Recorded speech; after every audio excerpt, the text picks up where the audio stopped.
centuries, Earth's surface temperatures have consistently risen, deviating from historical norms, mainly due to increased greenhouse gas emissions, deforestation, and industrial processes, projected to result in more increased frequency of climate-related disasters. With that, international cooperation is uniting through Paris Agreement to achieve net zero emissions. A key aspect of achieving net zero emissions is the transition from fossil fuels to renewable energy sources, including climate technology. Investing in climate technology and ESG sectors can help to leap climate-resilient economies. To achieve net zero emissions, the Global Climate Tech Fund is established to drive sustainable investment. This fund is a collaboration involving prominent venture capital, Mandiri Capital Indonesia, and Investable, focused on early-stage climate tech companies in Indonesia, Australia, and Southeast Asia. The fund will invest across key sectors identified by the UN Environment Programme 6 sector solutions, including agriculture, building and cities, land and forest use, transport, energy, and industry.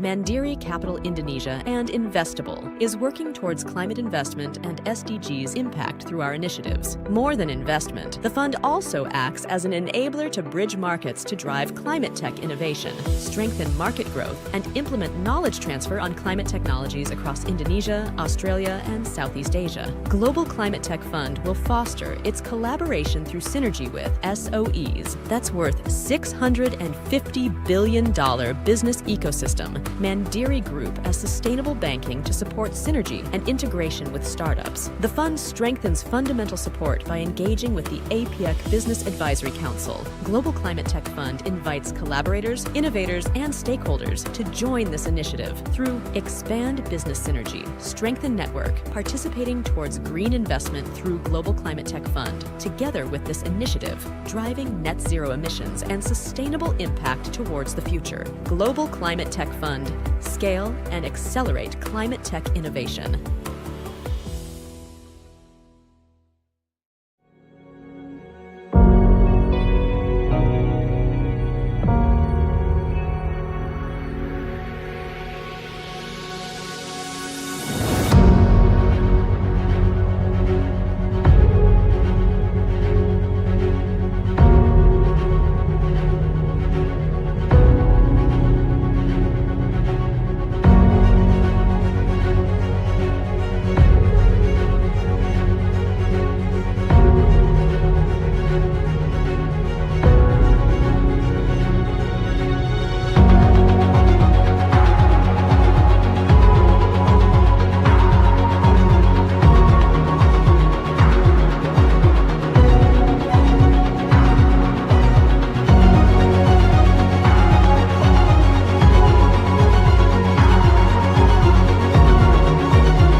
Ladies and gentlemen, please rise for the Indonesian national anthem.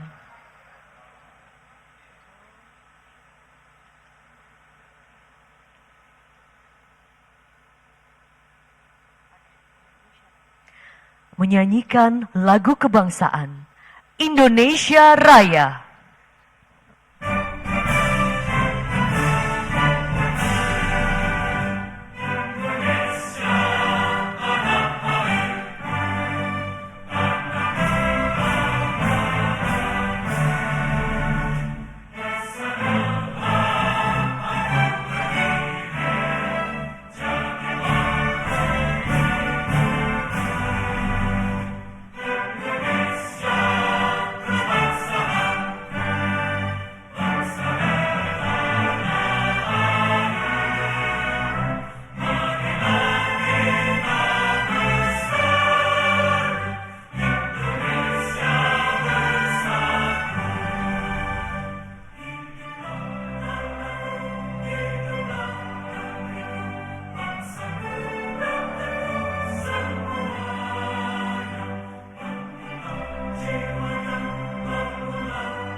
Thank you, and please be seated.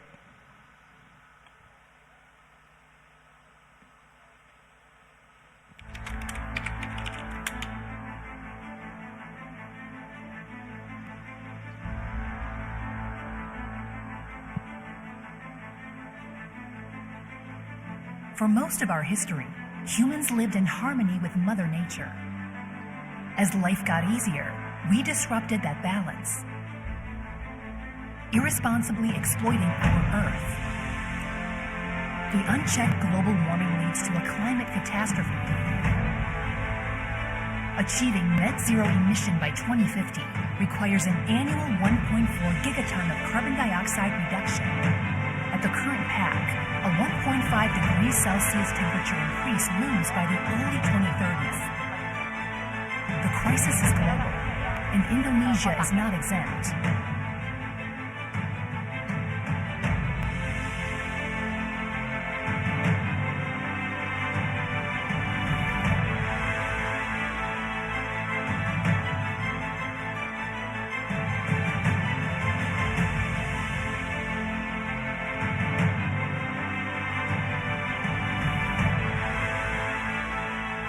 Without action, Indonesia risks a 4.4% GDP loss by 2050, soaring to 13.3 by 2100. Now, it is time for us to protect and reserve, to innovate for a brighter sky and a fresher air, to guide businesses to ensure a sustainable future, and contributing to a better world. Globally, the drive to tackle global warming is gaining momentum.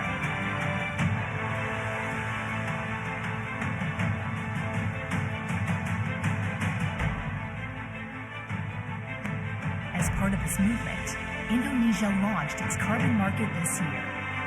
Yet there's more to be done. Bank Mandiri is committed to leading sustainable finance and supporting Indonesia's efforts to achieve its goals.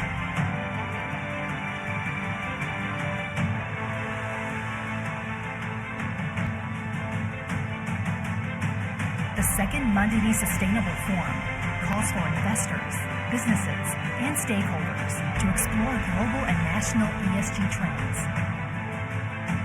Together, we can contribute to a greener future. for the times beyond?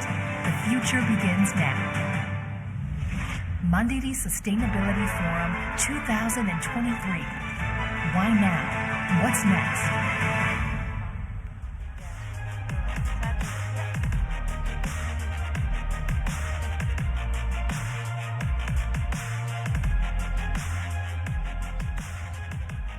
Assalamualaikum warahmatullahi wabarakatuh. Salam sejahtera untuk kita semua. Salam Om Swastiastu, Namo Buddhaya, salam kebajikan, Rahayu.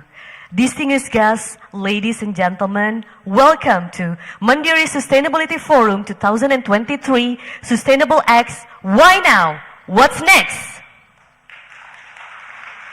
Thank you very much.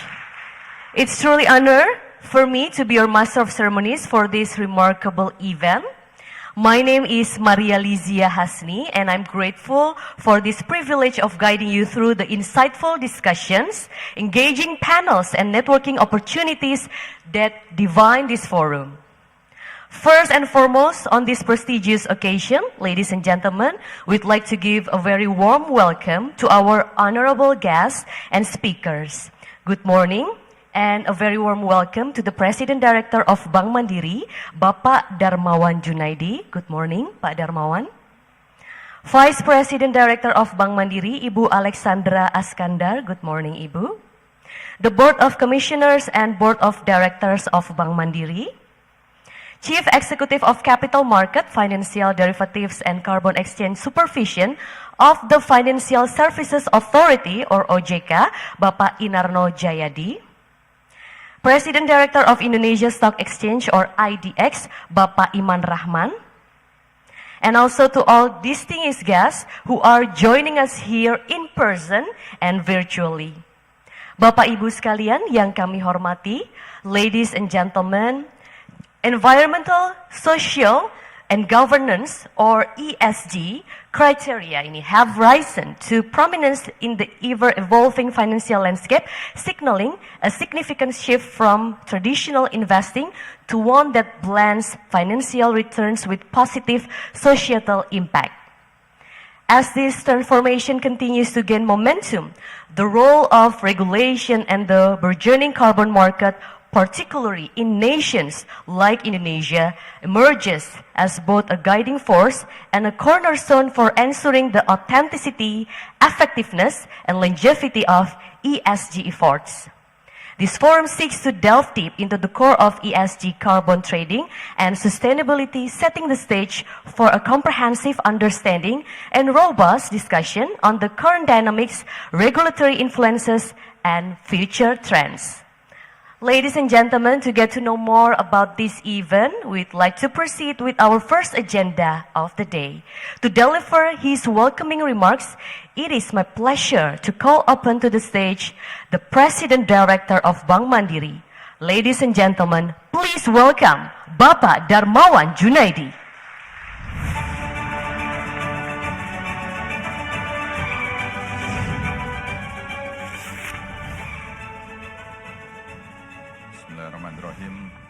Assalamualaikum warahmatullahi wabarakatuh. Selamat pagi, good morning. Salam sejahtera untuk kita semua. Salam Om Swastiastu, Namo Buddhaya, salam kebajikan.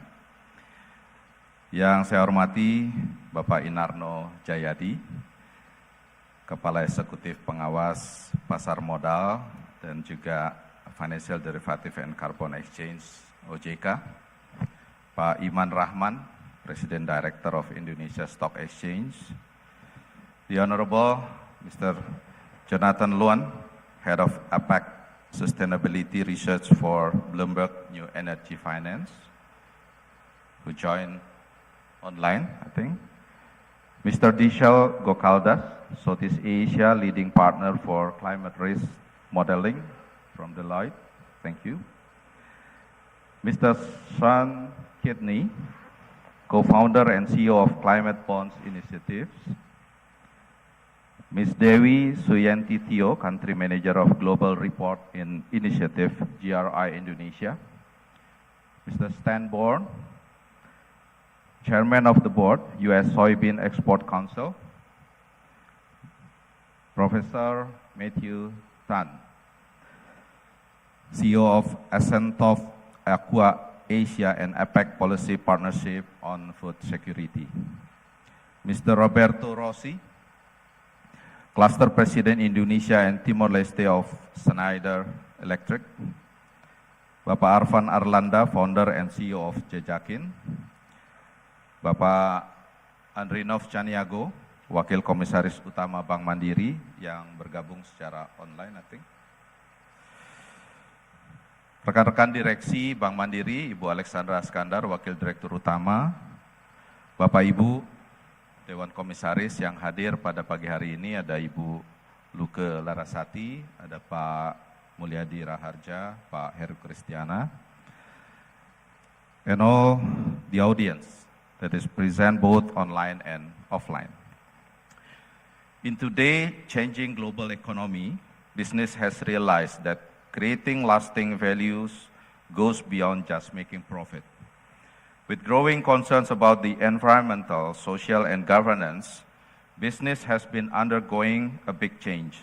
We feel the urgency to redefine our purpose and make sure our strategies align with sustainable goals.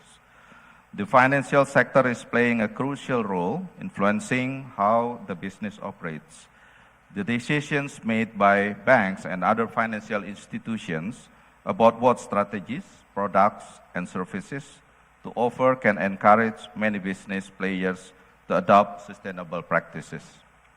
Ladies and gentlemen, in the spirit of COP28 with the theme Unite, Act, Deliver, we acknowledge the importance of collaboration to react and take further steps in creating a path forward for us to be more climate resilient. This COP summit was attended by delegates from nearly 200 countries, sharing a common goal to tackle the climate crisis. Bank Mandiri, as the largest wholesale bank in Indonesia, also participated as we feel the urgency of collective action becomes necessary. Together with our clients, we have signed MOU in Indonesian Pavilion at COP28 in Dubai to unite in prospective projects in regard supporting Indonesia's decarbonization journey, aligned with the global commitment to limit temperature within reach 1.5 degrees Celsius above pre-industrial levels. Indonesia, in its commitment to address climate challenges, has taken forward-looking steps, has articulated an enhanced nationally determined contribution. The nation aspires to reduce emissions by 31.9%, with a potential for 43.2% reduction by 2030, given from international support. The long-term target is to achieve net zero emission by 2060 or sooner. President Joko Widodo in COP28 emphasized that addressing the financing challenges of this energy transition is the key success for achieving the Paris Agreement commitment and Indonesia ENDC. In response to this, Bank Mandiri promotes sustainable financing as outlined on our first strategic pillar, sustainable banking, with primarily objective to lead low carbon economy. We have disbursed 253 trillion rupiah of sustainable portfolio, with a portion of green portfolio 48% of sustainable portfolio. As the result, Bank Mandiri is now the industry leader with over 30% share in the green sector. We also took part in the first Indonesian carbon trading in September 2023 to support government effort to set up a market mechanism in achieving the country's greenhouse gas reduction target. Going forward, we are committed to be at the forefront of the government's plan for this low carbon transition. We also take ambitious steps on our operations, aiming to achieve net zero emission in our operations by 2030. To accomplish this target, we leverage our digitalization efforts through Livin and Copra platform, encompassing carbon neutral effort through installation of solar panels, investing in EV as operational cars, developing digital carbon tracking, and transforming our physical branches. Since 2021, we have closed more than 200 branches. For the social aspect, our aim is to drive social impact and contribute to achievement of sustainable development goals through various financial inclusion initiatives and CSR programs. Therefore, today, we gather here at the Mandiri Sustainability Forum 2023 with theme Sustainable Acts, Why Now, What's Next? This event serves as pivotal platform for tangible actions to lead a low-carbon economy, aligning with our first pillar, as I mentioned. MSF 2023 is designed not only to illuminate global best practices, but also to extract valuable insights tailored to the distinctive context of sustainable practices within the Indonesia's landscape. With amazing lineup of panelists lead us to a comprehensive understanding on the current state of sustainability and chart a strategic course for the future. Through this collective effort, Bank Mandiri is very keen to navigate the complexity of sustainable financing, ensuring that our actions today lay the foundation for a resilient and environmentally conscious financial landscape in the times ahead. I welcome everyone today to be a part of the change, contributing to the enhancement of the present living condition and the well-being of future generation. I thank you. Wassalamualaikum warahmatullahi wabarakatuh. Thank you very much, Bapak Darmawan Junaidi, for the enlightening remarks about the importance of ESG and how to boost sustainable efforts and actions. Distinguished guests, ladies and gentlemen, continuing to the next agenda, it is now my distinct pleasure to welcome to the stage the President Director of Indonesia Stock Exchange. Please welcome, ladies and gentlemen, Bapak Iman Rahman.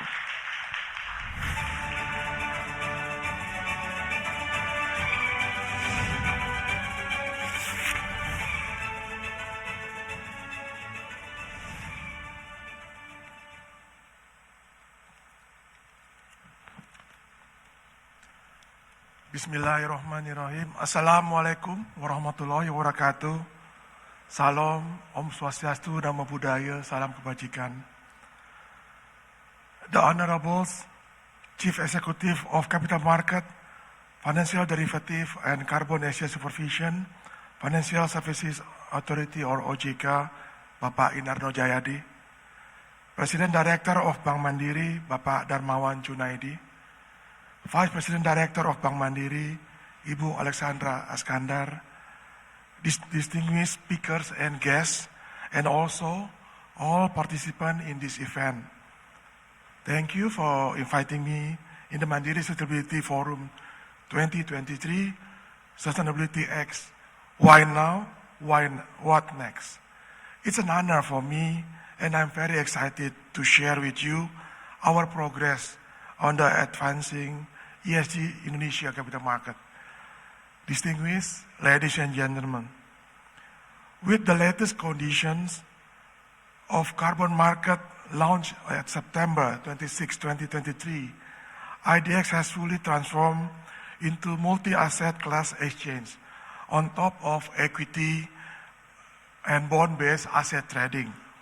Since inception, through IDX Carbon, there were already more than 1.7 million carbon units recorded from 2 registered projects owned by PLN and Pertamina, with the total trading volume reaching more than 490,000 tons CO2 equivalents and total trading value that reached more than 30 billion IDR.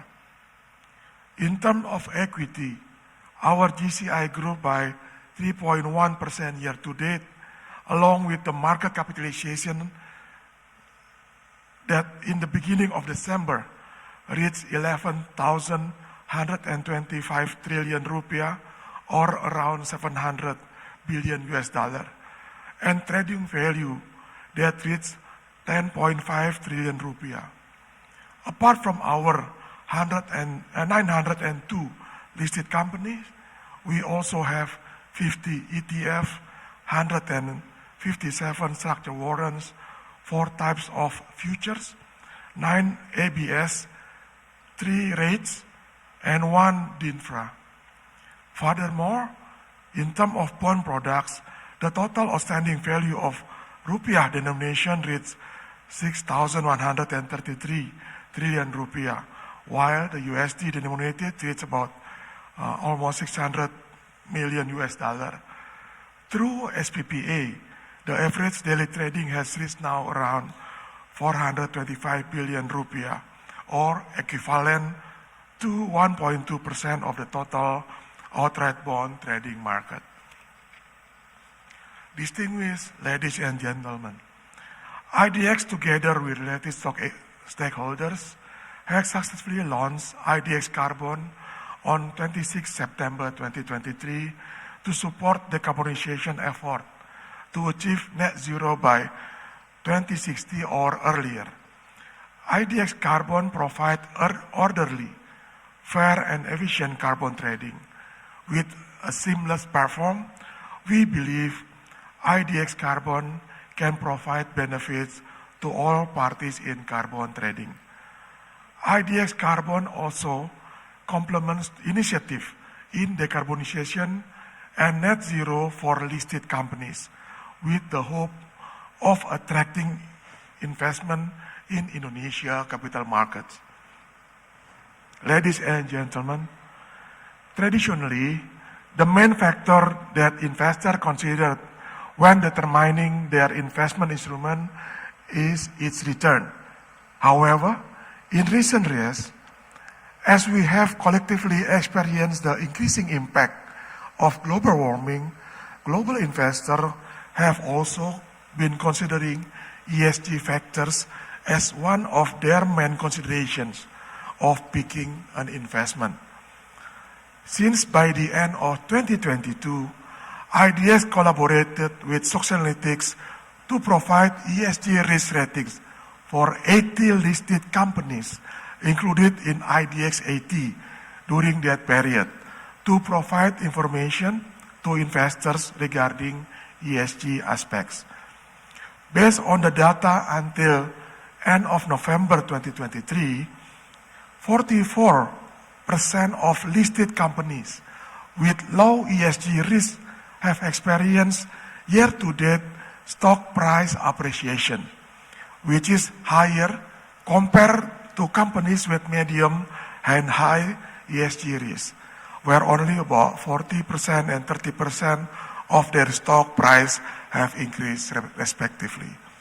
Meanwhile, in terms of revenue growth, it can be observed that the growth of listed companies with low and medium ESG risk has been better financial performance with fairer distribution between revenue growth and revenue decline.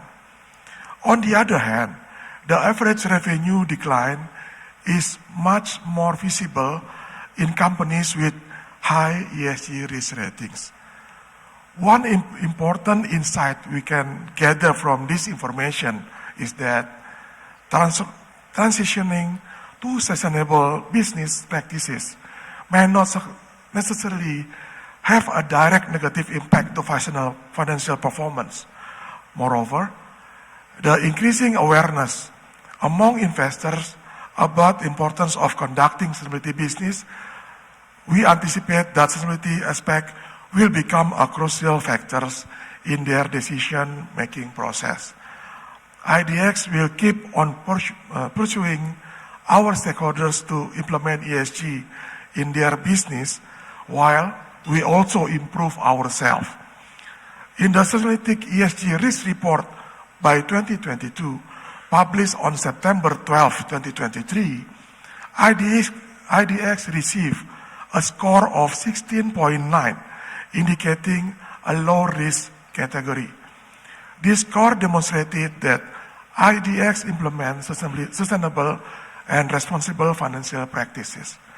This is one of the evidence of our sustainability efforts to create a responsible and credible environment for capital participation.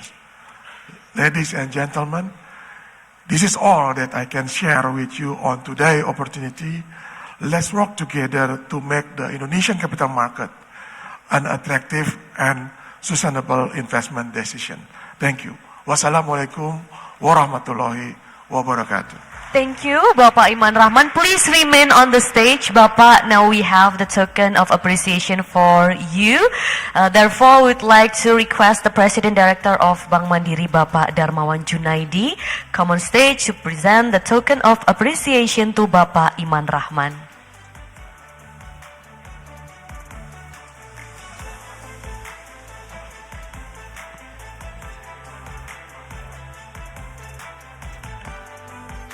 Photo session first.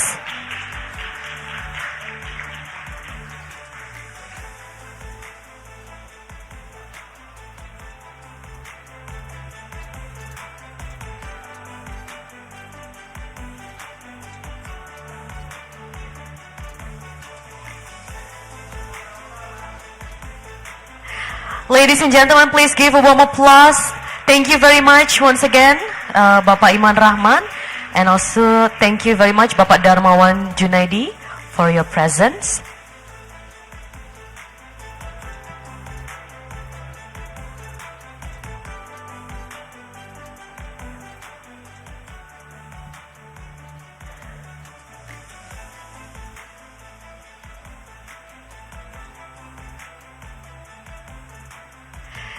Distinguished guests, ladies and gentlemen, as we delve deeper into our exploration of accelerating the implementation of sustainable finance and ESG, we are honored to present a keynote speech that will be delivered by the Chief Executive of Capital Market, Financial Derivatives and Carbon Exchange Supervision of the Financial Services Authority, Bapak Inarno Jayadi. The stage is yours.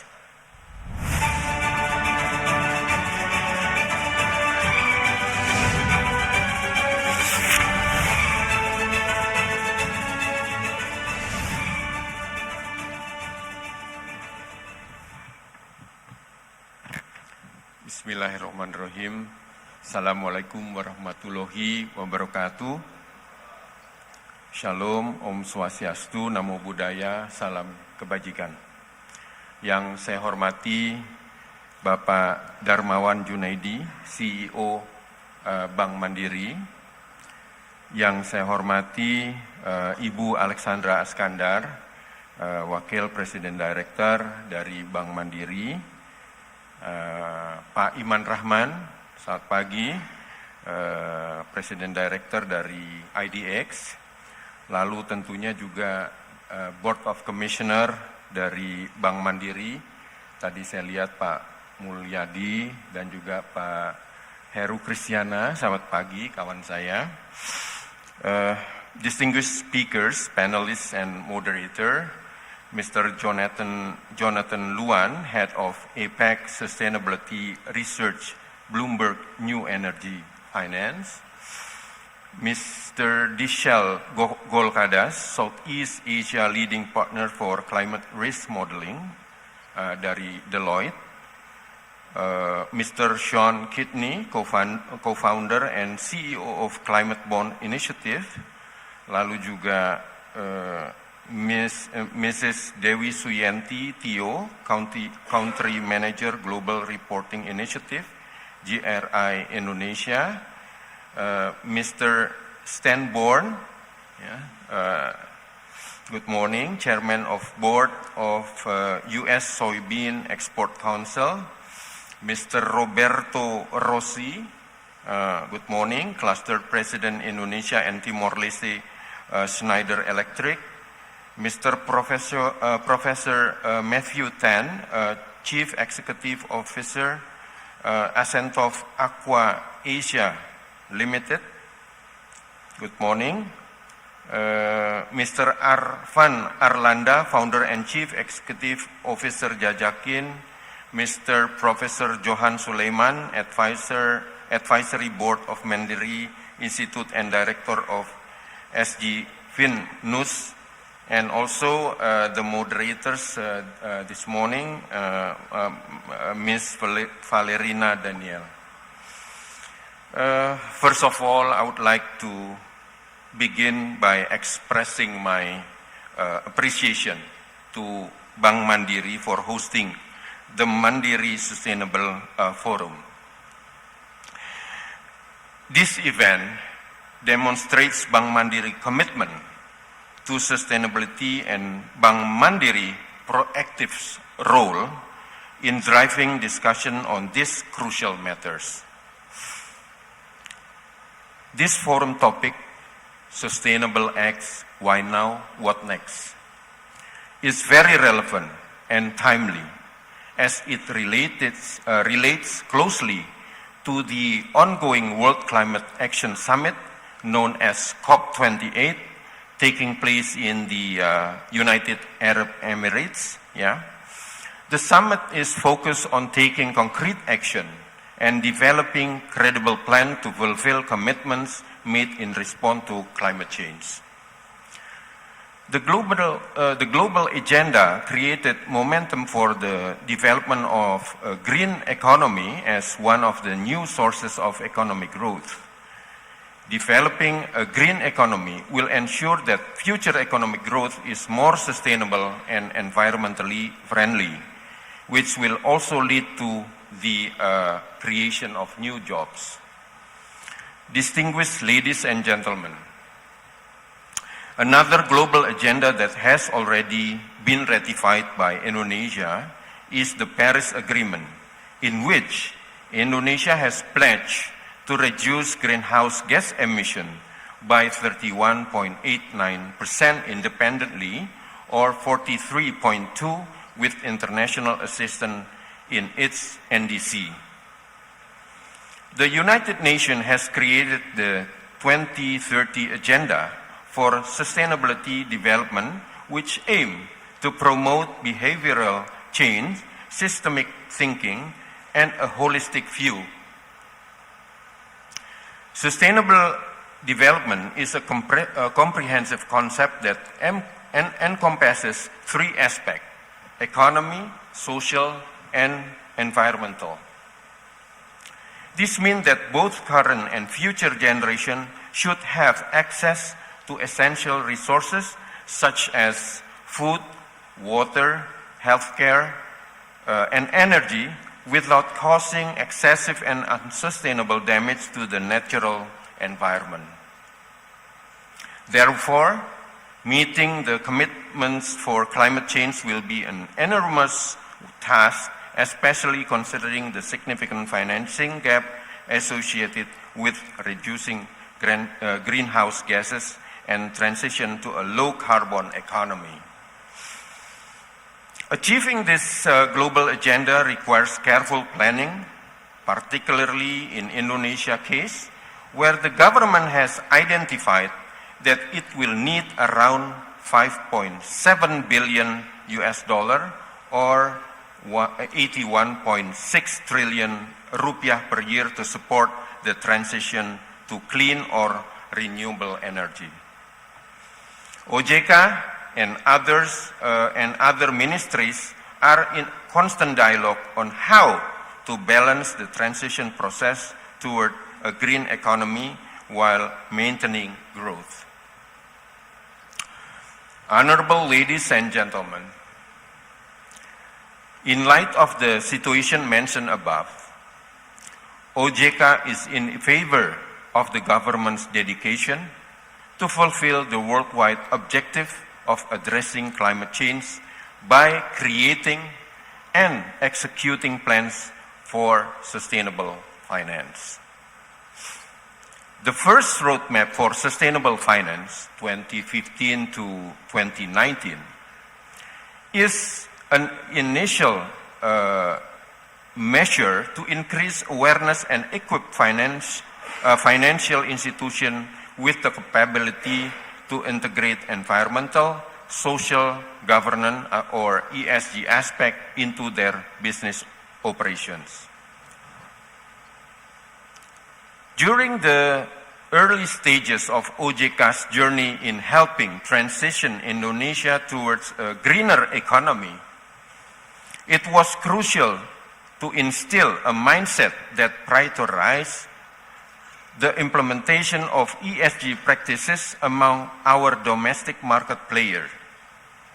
As a result of the Phase 1 roadmap, we have been able to establish sustainable finance regulation, green bond regulation, and guidelines for sustainable finance implementation and reporting. Moving forward in 2021, we commence the next phase of our journey with the Sustainable Finance Roadmap Phase 2, 2021-2025. The primary objective of this phase is to strengthen the sustainable finance ecosystem. During the midterm period of Phase 2 roadmap implementation, Indonesia achieved several significant milestones. In 2022, the country launched Green Taxonomy version 1, and this taxonomy has now evolved into the Indonesia Sustainable Taxonomy, which encompasses not only environmental and economic aspect, but also social aspect to encourage transition efforts. In 2023, the launch of new regulation, OJK number 14, regarding the national carbon trading through the carbon exchange. The Indonesia Exchange was granted permission to the carbon exchange organizer, and the national carbon exchange trading was launched on September 26. The carbon exchange is expected to become a global center for carbon trading as it aligns with National Strategy for Financial Market Development and Deepening, SNP3K, and has prepared institutional framework such as regulatory frameworks and technological infrastructure readiness. Additionally, in October, OJK introduced a new regulation, number 18 POJK 4 2023, concerning the issuance and term of sustainability-related bonds and sukuk, which was replaced POJK number 60, POJK 4 2017. This new regulation was broader in scope than its predecessor, including not only green bonds, but also sustainability, social and sustainability linked bond or sukuk, which could be issued through either public offering or private placement. The global market has seen the issuance of green sustainability bonds reach of $3 billion, around 43 trillion rupiah, with the domestic market continuing to experience development, accounting for a total of 1.3 billion or around 20 trillion rupiah. Additionally, the Sri Kehati Index has been used by 13 investment managers to issue ESG mutual funds with the total market for roughly 6 trillion rupiah. Distinguished ladies and gentlemen, the future of sustainability presents three great challenges. Firstly, there is the economic challenge, and secondly, the environmental challenge, and thirdly, the societal challenge. Despite these challenges, Indonesia has the potential to combat the negative impact of climate change and achieve its net zero target.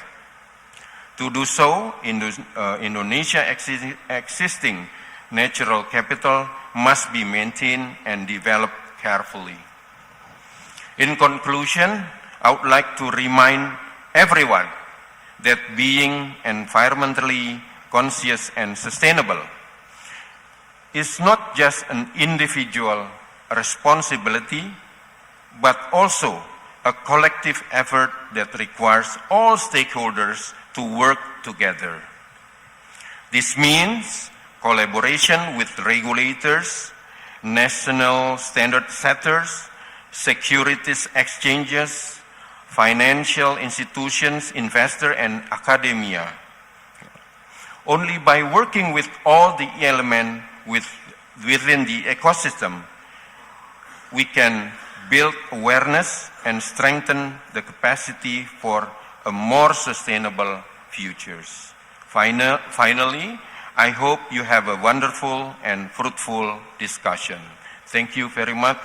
Wassalamualaikum warahmatullahi wabarakatuh. Waalaikumsalam.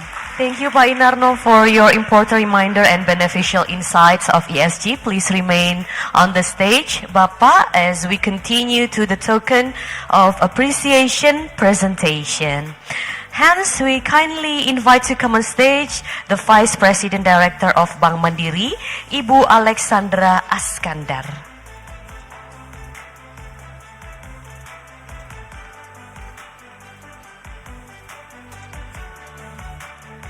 This is the token of appreciation presentation to our honorable speaker, Bapak Inarno Jayadi.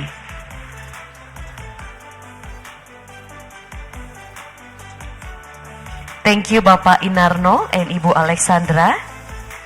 Please remain on the stage. Ibu, we would like to invite to join the photo session one more time, the President Director of Bank Mandiri, Bapak Darmawan Junaidi, and also the President Director of Indonesia Stock Exchange or IDX, Bapak Iman Rahman, to join the photo session.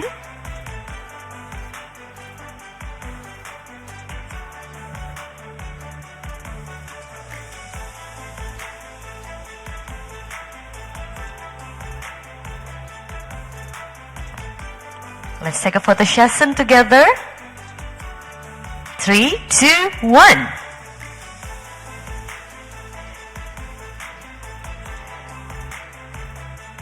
Thank you very much. Ladies and gentlemen, please give a big round of applause one more time. Okay, one more time. During the conversation, perhaps. Okay.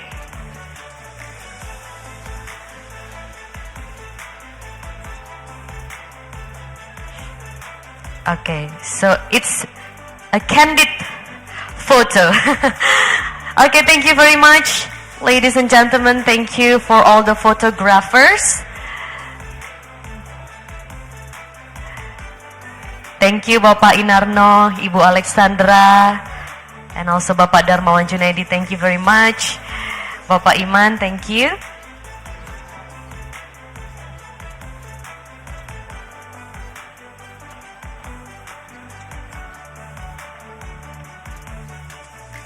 Okay, distinguished guests, ladies and gentlemen, as we continue to our next session, let's now proceed to the launching ceremony of the second report on ESG implementation in Indonesia. This is what Bank Mandiri thrives for tomorrow. A regeneration for our generation. Preserving our planet for a future worth living. Bank Mandiri has committed to achieving net zero emission operations by 2030 and financing by 2060 and empowering digipreneurship. Through fostering investment in the innovation of renewable energy and sustainable business portfolio.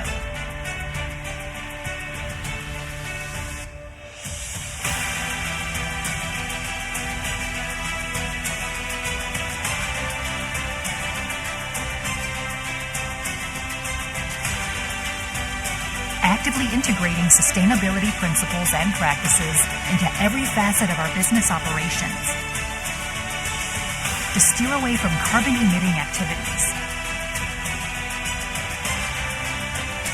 broadly empowering society while protecting the environment, we navigate the global big shift to a low-carbon economy.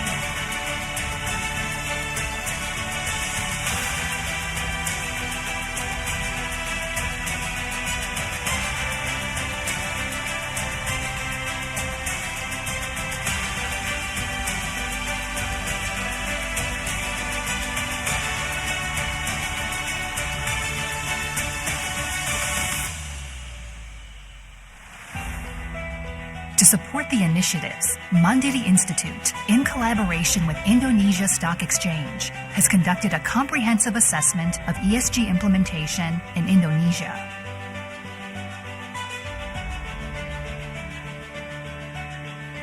Building upon the last year's findings, businesses have now a better awareness of ESG issues.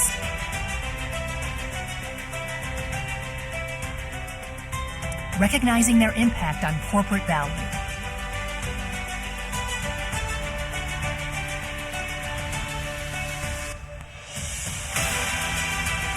Climate change issues are driving environmental factors to the forefront, motivating companies to measure carbon emissions. Yet, ESG importance varies across sectors, especially E&S parameters.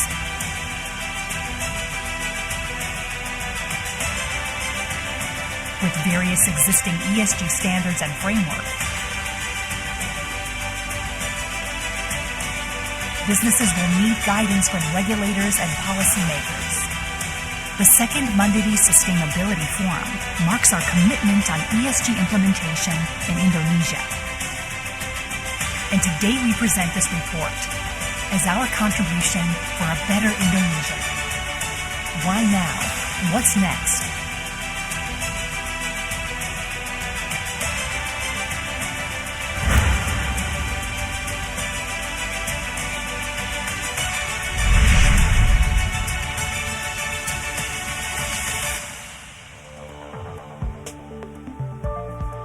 Ladies and gentlemen, before we proceed to the next session, to Bapak Inarno Jayadi, we understand if you have another agenda. Thank you very much for your presence to this occasion. If you'd like to leave, we understand, and we would like to thank you one more time for your presence in this forum.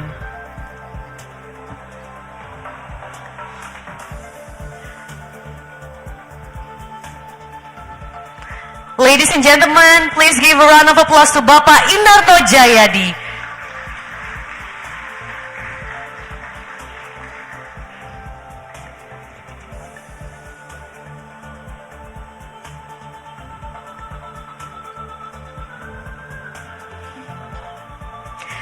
Okay, distinguished guests, ladies and gentlemen, shall we continue to the next agenda? The second report on ESG implementation in Indonesia highlights essential findings related to the ESG awareness of listed and big corporations in the country. The report aims to capture the scale of sustainability factors that companies have adopted into their business strategies. And this report, ladies and gentlemen, also provides some facts on to what extent companies have implemented ESG and how they perceive decarbonization. Ladies and gentlemen, we are still waiting for our President Director of Bank Mandiri because we would like to continue to the launching of this MSF.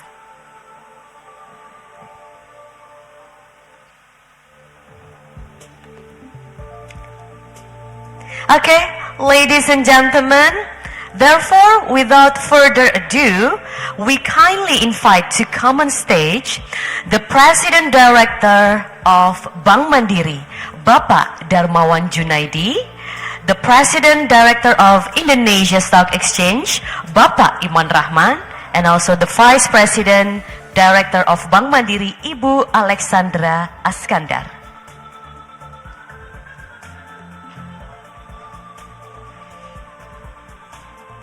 Ladies and gentlemen, this launching ceremony is marked by the placement of plants on the totem in front of you. Ibu Alexandra will put the crow plant, which represent environmental elements. Bapak Iman Rahman will put the golden Aurelia plant, which represents the sustainability factor. And Bapak Darmawan Junaidi will put the pink Aglaonema plant, which represent the governance aspect. Together, we'll put the plan in front of you on my count. 3, 2, 1. Together.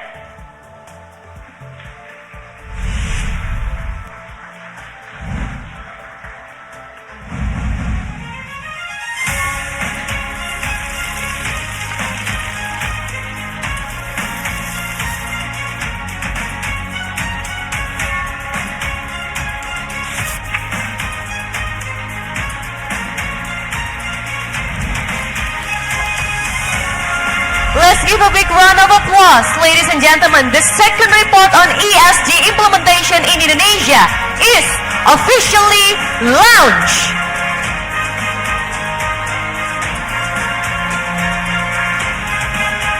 And to capture this precious moment, we'll now have a photo session together. We will have 2 photo sessions. Now we proceed to the first photo session.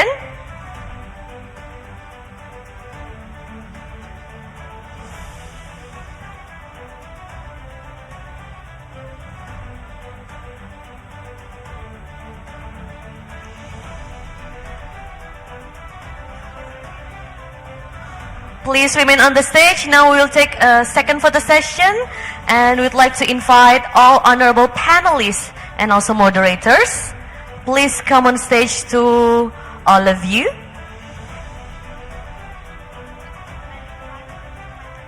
One more time, we kindly invite to all of the panelists and moderators to come on stage as we will proceed the next photo session.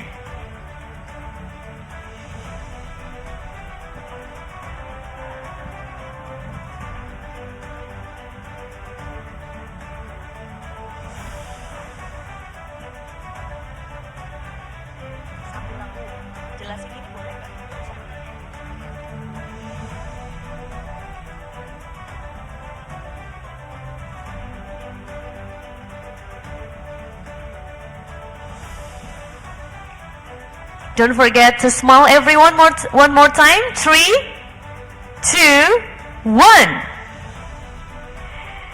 Okay, one more time. 1, 2, 3. Cheers.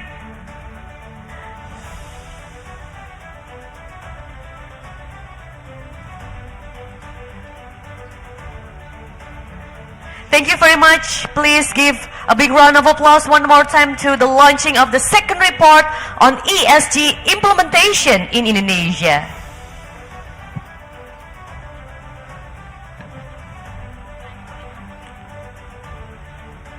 Ladies and gentlemen, we have just witnessed the placement of 3 plants that represent ESG values. The crow plant that symbolizes the environment signifies its ability to survive in low light intensity, represents resilience. The golden Aurelia that symbolizes sustainability has its capacity to regenerate with limited water. And the pink Aglaonema plant represent governance, have the strength to enhance air quality, which symbolize adoption. Ladies and gentlemen, before we proceed to the next session, we'd like to announce some important findings from Mandiri Institute's second report on ESG implementation in Indonesia. On the screen, ladies and gentlemen, adoption of ESG values into business practices starts from the company's awareness. The Mandiri Institute ESG report results show a significant gap between listed and non-listed companies for those indicators. Listed companies show much better awareness from domestic targets and initiatives to regional and global trends in the sustainability movement. All right. Additionally, ladies and gentlemen, we kindly invite you to fill our ESG survey by scanning the QR code shown on the screen. One more time, please scan the QR code now and start completing the survey. Your insights are highly valued. Thank you for your attention.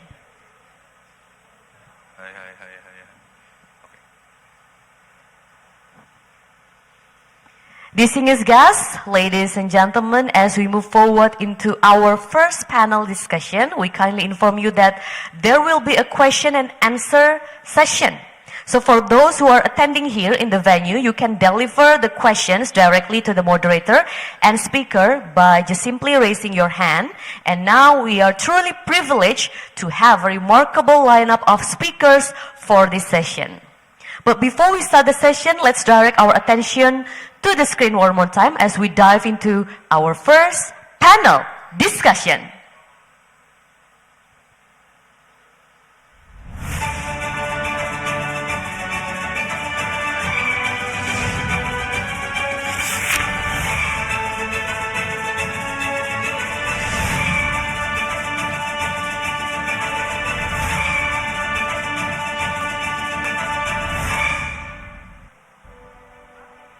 Without further ado, in addressing the panel discussion on shaping a sustainable financial sector, issues and challenges, I am honored to invite our moderator, Advisory Board of Mandiri Institute and Director of SGFin and US, Professor Johan Sulaiman. The floor is yours.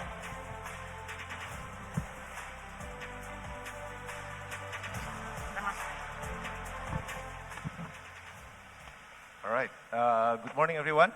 I'm hoping the microphone is on. So I'm very excited to have this conversation about how we can shape a more sustainable financial sector, particularly to provide us with the sufficient support for the transformation. And this is a transformation that will be quite difficult to do, and particularly in the context of Indonesia. And I'm very happy to have a very exciting lineup of speakers today. So I'm not sure how this is going to go, but I would like to invite the panelists who are here in person to join me on the stage. Right, please.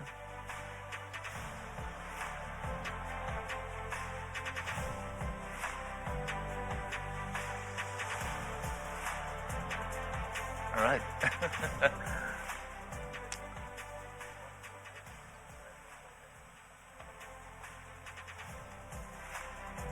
Okay, so welcome, and very honored to have Dishel here and Dewi. Thank you. Right? So, and I believe we have both Jonathan and Sean on the joining us virtually.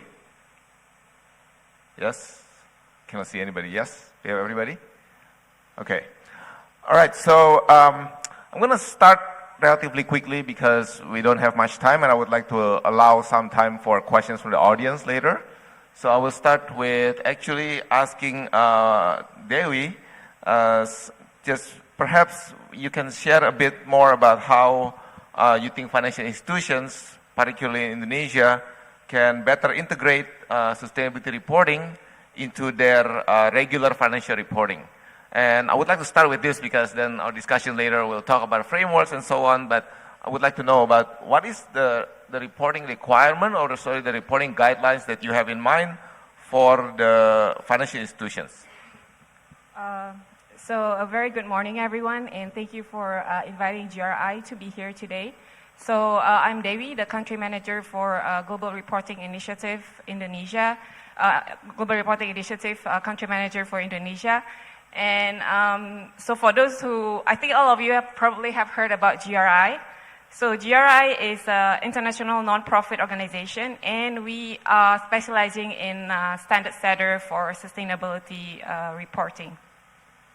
So as I understand now, actually a lot of the banks in Indonesia, they have you have reported using GRI standard, and the question is actually about how to better integrate sustainability reporting into financial reporting. So with POJK 51, which mandated sustainability reporting for financial institutions in Indonesia on different timeline, this actually has sort of leveled the playing field for sustainability reporting in Indonesia. But also the practice that we have seen right now in Indonesia is that annual report, financial report, and sustainability report, those are usually put into different documents. And I also like to address the question here, actually how to better integrate sustainability reporting into financial reporting. So right now, as we see right now, that sustainability reporting that we have read so far is very much about disclosing the ESG behavior of a company, of a bank, of an SME, of an organization. But at the same time, actually, this could be used as a tool for risk management. In the case that, in this case, that if you took it a level deeper and use it as a ESG risk management tool, I'll take a simple example. So for instance, if I'm a coal company, and for some reasons I decided that I do not want to open new mine, I do not want to open new pit anymore, and I would like to also diversify. And this requires investment, right? And this is something that would actually, of course, affect my financials, because why? Because my stream of income would probably be affected, because I do not want to depend solely on coal anymore. I would like to start diversifying. And by the time I start diversifying, it is something that will also affect my financial, because it requires investment. So this is actually a story that we could see from a joint sustainability report and financial report. Because if we took it, it actually allows us to see the state of a company, to have a better overview of how a company operates and how probably the company will operate in the future. Thank you. So I think this is an important consideration here, right? So sustainability is not just about environmental, it's not just about climate, but it's also about how business operates, how business can actually operate more profitably in the future, presumably, right? If it's done right. So given that this many benefits of doing this, what do you see are the key challenges faced by financial institutions in terms of doing sustainability reporting in a way that is consistent with the reporting standards, that there are no new global standards for sustainability reporting? What do you see is what are the challenges for financial institutions particularly, but also for corporates in general? I could only say based on the sustainability reports that I have read so far. So I think a lot of Indonesian companies, banks have done a very good job in publishing sustainability report, disclosing what they have done so far. I'm just a bit worried that many of these exercises is done just to tick the box. Oh, I have to do this because I need to comply with POJK 51. I need to do this because, you know, there are some regulations that I need to comply with. But I think I also would like to take this opportunity to encourage a lot of reporters, like all reporters, to actually use this again as a ESG risk management tool. Because there's so much, because you have collected so much data, you have seen so much, and there are a lot of opportunities and risks that you can tell from the data that you have, from all the disclosures that you have reported on. There are so many things that you can tell more.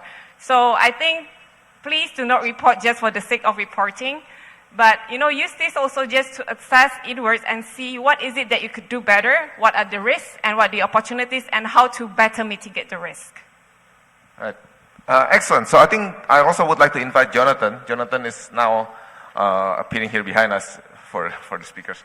So Jonathan, I would like to get a sense of what you, any additional thoughts beyond what Dewi was sharing about the global movements on the reporting, because I think this is also affecting both the financial sector and the corporate sector, particularly in the emerging markets, right, which is going to be quite challenging. So how do you see this and in terms of impacting the performance of the banks and the performance of the corporate sector? Thank you for having me, and I'm sorry for not being there in person. there will be colleagues from Bloomberg in the room, and for any participants who are interested in what I'm going to share, I'm sure that my colleagues will be happy to facilitate. I actually 100% agree with what's already been discussed in the sense that the key for banks and corporates is to understand what energy transition, what climate transition means for them, and especially through the lens of risk mitigation, but also seeking opportunities. So in BNEF, what we do every year is that we do a scenario analysis on energy transition. We look at where technologies are and how the cost of these technologies can go down. What does it mean for them in their competition with conventional technologies when it comes to, for example, wind and solar versus fossil fuel, hydrogen-powered electricity, or hydrogen-powered industrial processes comparing to existing carbon-emitting processes, and how the trends of competition is going to go forward. And from that analysis, what's obvious, and I think by now it's obvious for a lot of people, is that we will need a lot of clean power all the way to 2050 as we go to net zero. There's going to be a lot of need for electrification, so turning fossil fuel burning processes into processes that consume electricity. And then, depending on the markets, we'll need a mixture of technologies like CCS, like bioenergy, like hydrogen. And don't forget, we also need recycling and efficiency improvements. And later in the process, we'll need carbon removal. So the understanding of that gives us essentially an outlook on the demand for commodities and demand for manufactured products. For example, we will need a lot of what we call transition metals, the likes of lithium, copper, aluminum, steel, to turbocharge our transition to an energy system that's very much based on renewable energy and use storage to balance the power system. We will need a lot of hydrogen in this process as well. In turn, at the same time, I should say, our demand for oil and gas and coal will decrease. And there's going to be a same story with regard to equipment to generate wind power, solar power, nuclear, the equipment to power electricity, power hydrogen, heat pumps, carbon capture. All these demand of these manufactured products will increase exponentially, and especially for some of these technologies, because the current market size is so small, their growth is going to be 1,000%, 2,000%, 3,000%, especially in the context of carbon capture and heat pumps.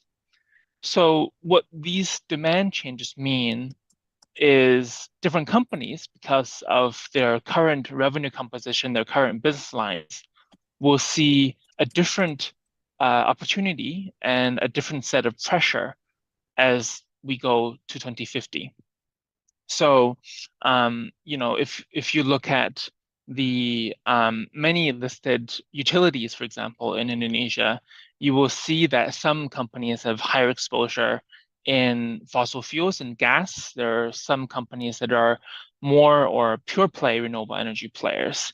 So we see different revenue exposure of these different utilities when they go to net zero. So I think a key part of companies as well as banks is to really understand what energy transition means for these different revenue streams, and look at it company by company, portfolio by portfolio, how energy transition will bring pressure and opportunities for these companies' books, and go from there to really look at it from a bank's risk assessment perspective, but also for strategic planning and business planning so they can be positioned well in this trend for energy transition. This is very important, thinking about climate change as both risk and opportunities. And I know DCL here has been working quite a bit on this topic, and I would like to talk about both risk and opportunities. I would like to come back to Jonathan a bit more later, but right now I would like to see if DCL can speak about the risk component, right? Maybe you can talk about how the risk of climate change mean to the financial system in Indonesia, particularly the banking sector, and how can banks integrate this risk primarily, but later on we'll talk about opportunities as well. How do banks integrate the risk into their operations, particularly in terms of credit decisions? Okay, thank you. Hope my slides are showing. I'm not sure if they are. I'm a consultant, so I always speak to slides. So we'll see if that can be presented on screen. Okay, let me start off. So if we think about climate risks and then how they manifest into financial risks, and then effectively how that's going to impact banking performance. So if we start off with the first slide, please. So if we look at the general climate risks, breaking them down into two components, physical versus transition risk. Just go on to the next slide, please. Physical risk essentially manifests itself into two ways. There's the acute physical risk that you've all heard about today, you've seen on screen. Things like disasters, floods, wildfires, landslides. But then you have chronic physical risks, and these are the physical risks that will manifest themselves over the longer term. Thank you, David. Yeah. So these are the risks that will manifest themselves over the longer term. And it's key from a physical perspective to understand the short term versus the long-term duration. Similarly, transition risk, and that's about society decarbonization. We've heard from the panelists today all the efforts that are underway, as well as the speakers, around society decarbonization, how that's working. That breaks down into really four key elements. So national policy, you've heard remarkable stories about the policy that's been implemented across Indonesia and the challenges associated with that policy. But at the same time, technology developments. So how these technology developments, the speed at which this technology becomes available, but also the investment that's required to actually undertake some of this technology. Reputational, we've talked about disclosures today. So in the event that these disclosures, these financial disclosures are not accurate, there could be reputational impacts, but also the new generation, the perspective of market demand and supply in the future. So Gen Z is already realizing that effectively climate for them is a big imperative, and they are switching their focus towards consumers who focus more on renewable energy sources. So taking these two risks into account, how does it impact the financial institution? How does it impact banks? Go on to the next slide. Yeah, wonderful. Oh, sorry. Okay, thank you. So, four key components, and regulators and banking institutions often start off with that credit risk aspect. So the credit risk perspective is how a company's financials are ultimately going to be impacted, their creditworthiness. It's easy to think of, for example, in the brown sector, where, for example, certain brown sector entities, coal miners, for example, in the future, if we stick to our policy confirmations, then effectively some of these businesses may actually go out of business. And projecting when they will go out of business is potentially the credit risk perspective. So that heightened credit premium. And how do you price for that heightened credit premium? It means that you need to look at the longer term horizon. There's also the market risk perspective, the perspective from which investors realize that certain sectors are not opportune to invest in going forward. And suddenly, policy transitions that may cause a knee-jerk reaction in investment in certain companies, hence heightened volatility. But at the same time, you have new product development, sustainable finance products. And again, a lot of the time when you look at market risk, you often think of what's happened historically. Well, climate events historically have not been as disastrous or catastrophic as what they are in the future. So ascertaining market risk becomes a challenge. Things like liquidity risk. So imagine these natural disasters occurring much more rigorously, and therefore outflows of cash from our customers, from our investors, effectively withdrawing funds rapidly at more rapid rates, changing their behavior of how they bank with the bank previously and how they maintain liquidity. And the final point is reputational. that reputational negative effects coming through.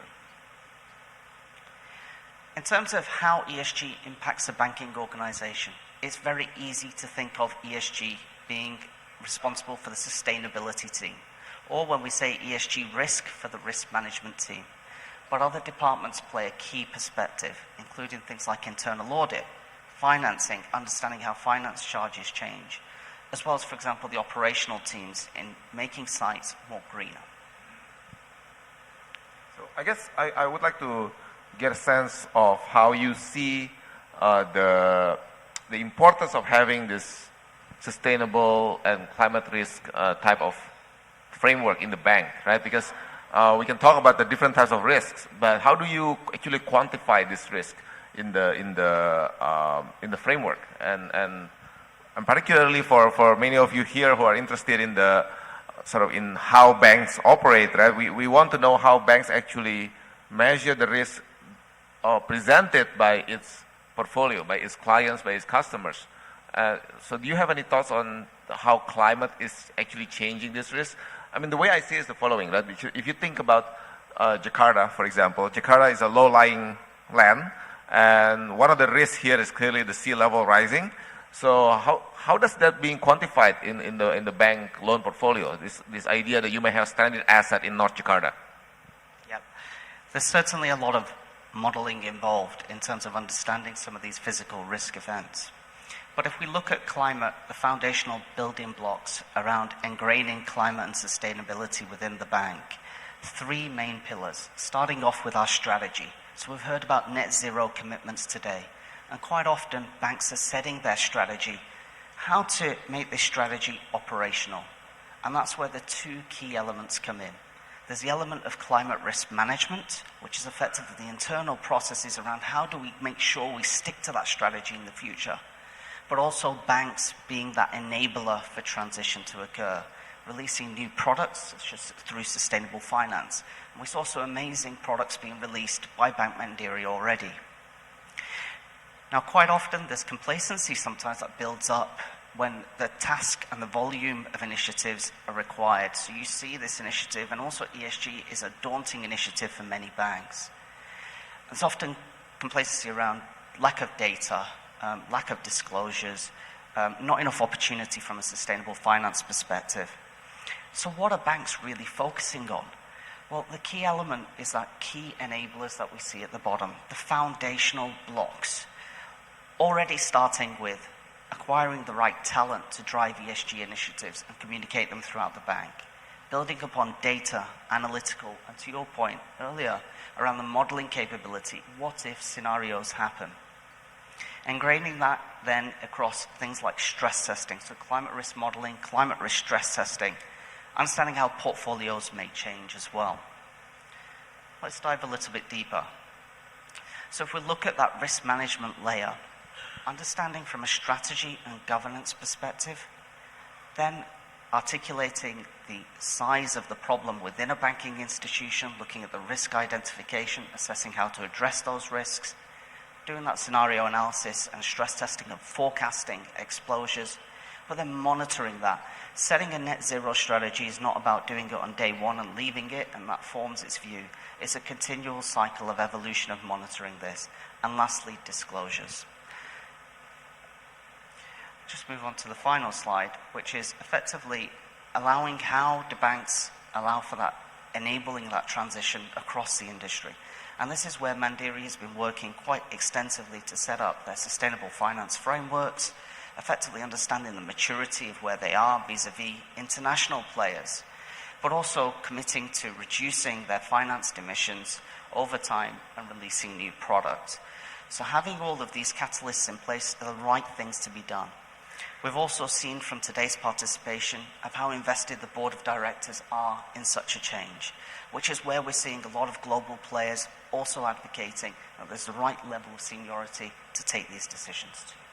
Excellent. So I think we have been thinking about the catalyst effect of sustainable finance on transformation, right? I think GRI has helped us set the reporting requirements. Now we have the frameworks in the banks, but I think this needs to be translated into more than just the banks, right? Because I think corporates also need to pick up on this climate stress testing and scenario analysis to understand where their business is going.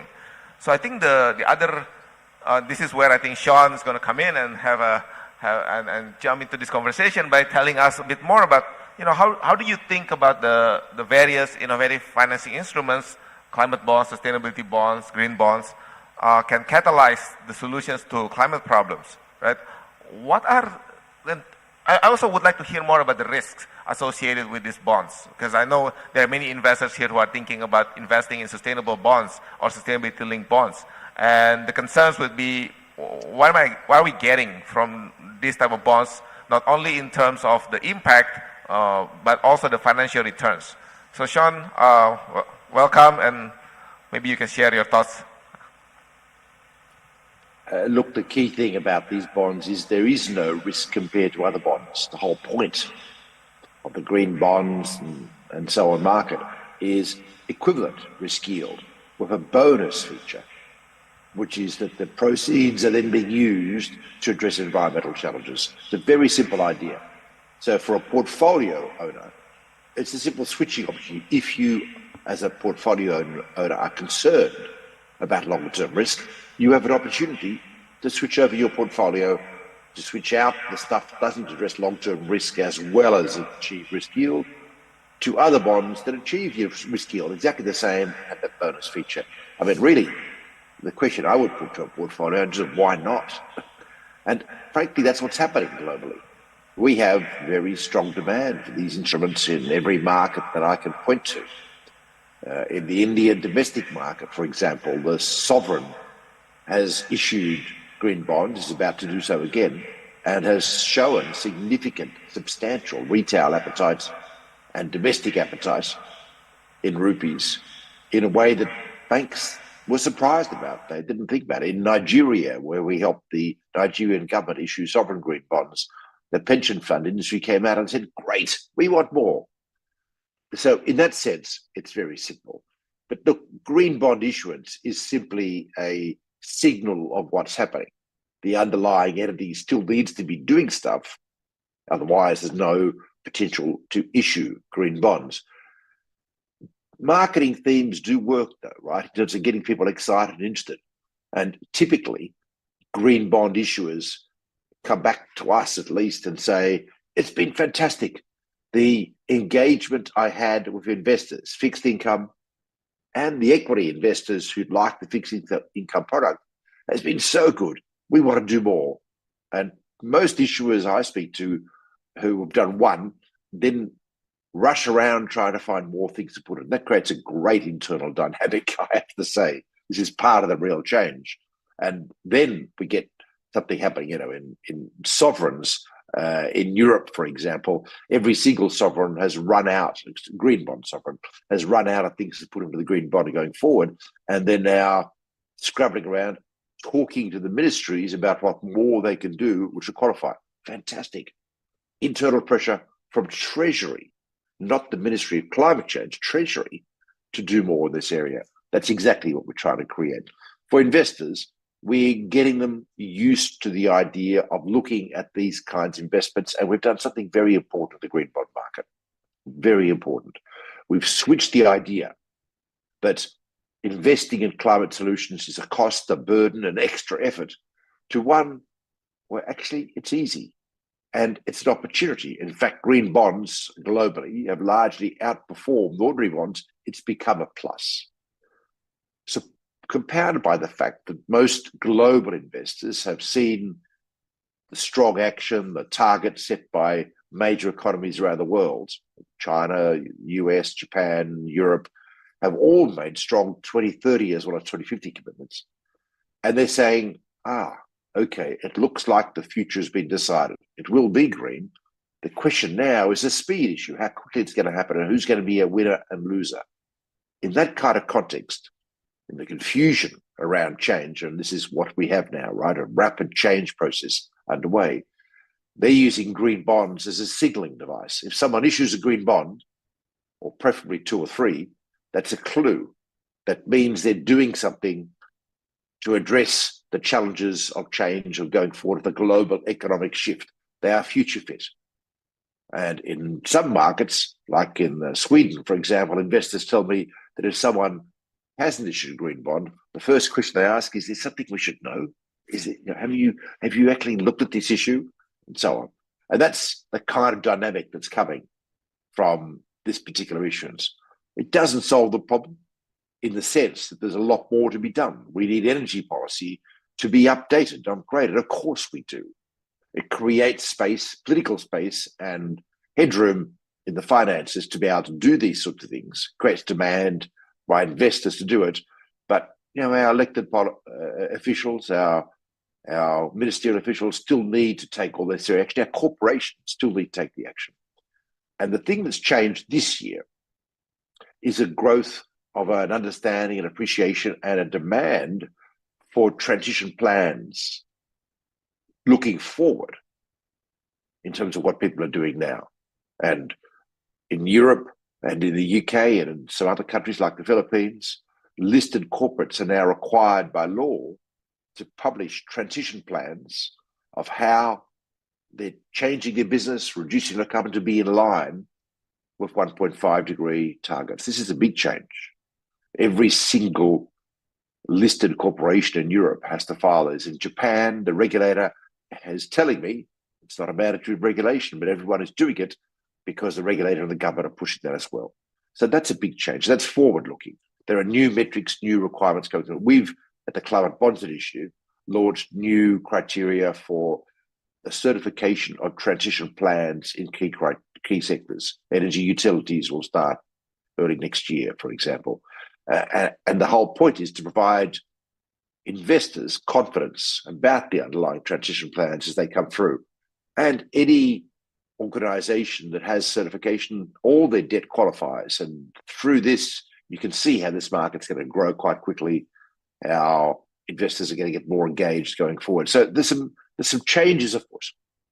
But in the meantime, the existing instruments are simple, are easy, are a bonus feature. They don't have increased risks and so on. The SLBs you mentioned, sorry, I have to finish up this point, sustainability linked bonds. They're an unusual beast because there's usually a coupon change if targets aren't met built into it. But it's a minor one, and really the thing that investors are now looking at is the underlying transition plan to which the KPIs are attached. And that's actually the thing we're looking at. Most investors are not seeing significant risk in the SLBs because they're large organizations that have an action plan, a capital investment plan, which is going to achieve this change. So I would say it's a very low risk area, but an interesting new development, still a small slice of the market. And we're seeing that from around ASEAN at the moment. But this is going to become interesting, right? There's going to be all sorts of different kind of approaches to doing this. The key point is capital is now looking for a little bit extra than just simplistic return reports. They're looking for sustainability indicators that will ensure longer term returns and address the bigger risks they're very, very worried about. All right, thanks, Sean. I'm assuming that when you're looking at banks that issue green bonds, you see changes in their portfolios in terms of how they approach their lending decisions. And to some extent, I think this is something that's very important because issuers can issue green bonds and don't change anything in their activities, just shift around whatever is already in their portfolio, right? So I'm curious to hear maybe from Jonathan if there's a way for investors to actually capture the impact of the changes in the sustainability practices of banks that, Disha was talking about, how they need to change their strategy, how they need to change their approach. But do you see that there's any change in the banking sector's behavior partially as part of their issuance of green bonds? Thanks for that question. I think it's a question that we've been thinking a lot about. I think the key first step on this question is to answer what are we looking at? And allow me to step back and talk a little bit about the new initiatives that many banks have done. And many of them, interestingly, have done more than just talking about labeled green, social, or sustainability instruments that they've facilitated or they've issued. So if you look at the overall fixed income market, the labeled instruments is a growing sector, but it's still very much a small sector in the overall fixed income market. So instead of just talking about labeled instruments, what we've seen from banks in terms of the sustainability commitments, there are mostly three. Some of them have set financed emission targets, and that's actually many of them. Some of them, a smaller number of them, have set green financing targets. And as I said before, when they say green financing, it's not necessarily just about labeled instruments. They have various definitions, and some of them, the definitions aren't necessarily clear to the public. And then finally, there are some institutions that have had immediate fossil fuel phase out targets or phase out policies that says we're no longer engaging with coal or oil and gas clients. What's interesting about these three types of things is that we think there are flaws when you look at each of them. For financed emissions, many people in the industry have already agreed on this point that it creates a divestment incentive for many financial institutions. The best way, not necessarily the first thing you will do, but the best way is to divest. That's how you reduce your financed emissions most directly, or at the end, if you don't have another better way to do it. Or it actually leads to, or once it's divest, it leads to transferred emissions. So a big institution may not hold the asset anymore, but it comes down to a private equity holding or another player that might be less transparent in terms of its portfolio. For green financing targets, as I alluded to earlier, a lot of them have become vanity metrics. They are hard to interpret. They don't necessarily compare apples to apples between one another. And there's always a lack of context. So they say we're doing green, but you don't know how much they're doing in the fossil fuel space. And then for immediate fossil fuel phase-out targets, most likely, as we know in this part of the world and growingly in other parts of the world, that it's hardly realistic. If anything, it focuses too much on the problem, but not on the solution, as we believe here at Bloomberg and EF. So we're thinking, wouldn't it be nice if we have a metric that sort of captures both the low carbon part of the pie, but also the fossil fuel part of the pie. So essentially, you create a ratio that compare both, and then that gives you sort of real context. And in many ways, it's solution oriented because you're both looking at the fossil fuel, the problem, but you're also looking at the solution, the clean energy part. So we've actually done some work there. And if the team can actually put up my slide, I've sent it over. There are a couple slides I'd love to show to the audience. But if it's trouble, it's okay. I can walk you through without much visual aid as well. One thing we've done, we can go to page 10 on this deck. So one thing we've done is we've looked at many commonly referenced climate scenarios, the IEA's, NGFS, IPCC scenarios, and we've seen what these scenarios are calling for in terms of low carbon and fossil fuel investments. On page 10, you will see that, in terms of the ratio, it changes between scenarios. But if we normalize and we sort of combine these ranges together on page 11, you will see essentially, in the end, we're looking at a fairly narrow range across all these scenarios. We're looking at a range on average of 4-to-1 between low carbon investment and fossil fuel investment in the 2020s. And then in the next decade, this ratio goes to 6-to-1, and then in the 2040s goes to 10-to-1 in the next slide. So essentially, what we are saying, and it's really not we are saying, but many commonly referenced global climate scenarios are saying, is that in this decade, we need $4 of low carbon investment for every dollar of fossil fuel investment. And in the next decade, it goes to $6 to $1, and in the next decade, it goes to $10 to $1. But how are we today? And that's the tricky question. If you go to the next slide, you will see right now, in terms of the actual investment in the real economy, we're looking at a 0.9 to 1 or about 1 to 1 in terms of the ratio between low carbon and fossil fuel. And then to go from there, what we need is a rapid increase. And this is where the gap sort of comes down to. We actually need in this decade a minimum of 4 to 1 this decade, as I said earlier.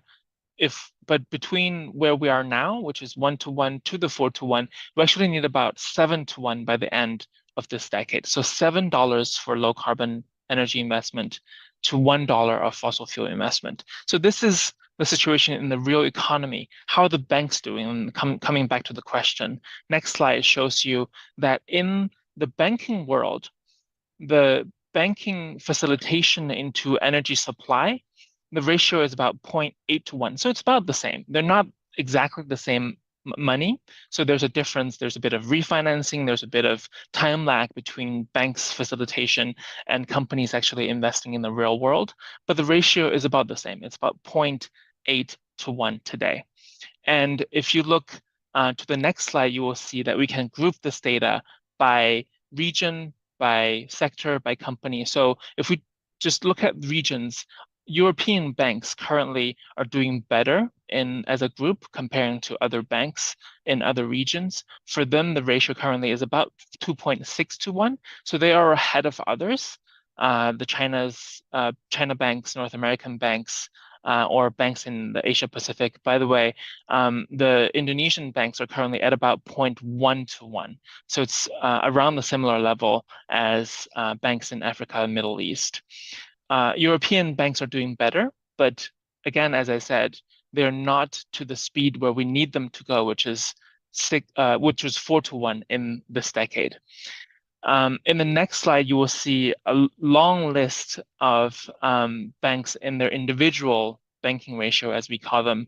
The point on this slide isn't where each bank's rank and not how the ratios are specifically for each bank.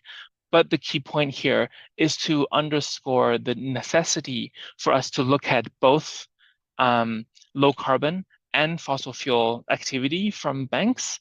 And again, many of these financing facilitation isn't just about issuing green bonds, SLBs or SLLs, but also their financing on general corporate instruments that goes to a company that might be primarily focused on low carbon activity, or the flip side, focusing on high carbon activity.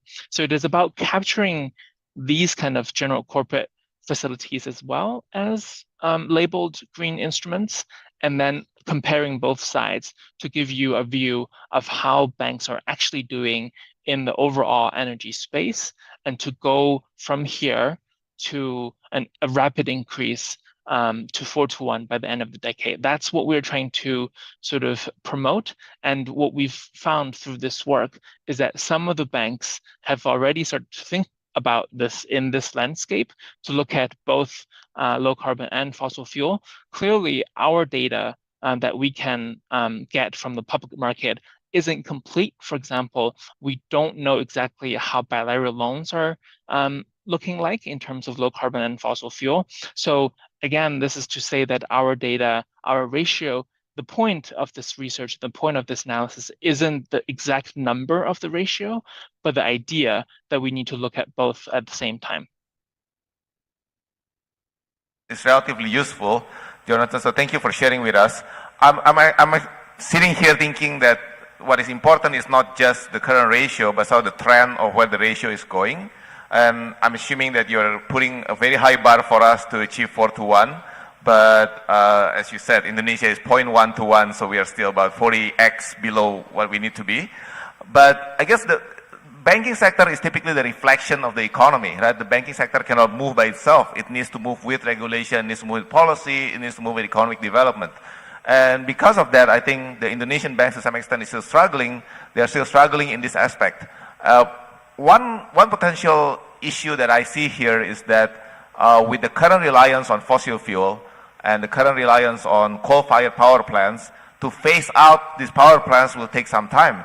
And the banking sector will continue to finance these coal-fired power plants primarily because they are there, right? Somebody has to finance them.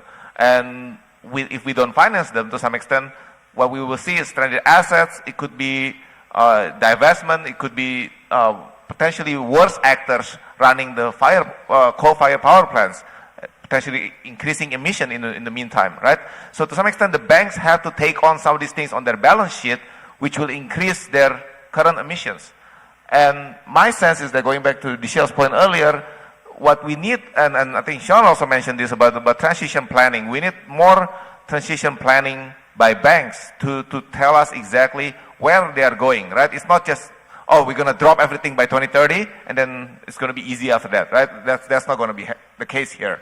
So I think what we need to see is that we want to see perhaps more transparency in terms of how difficult is the path going to look like over the next 10 years, because I think that's crucial for us to understand.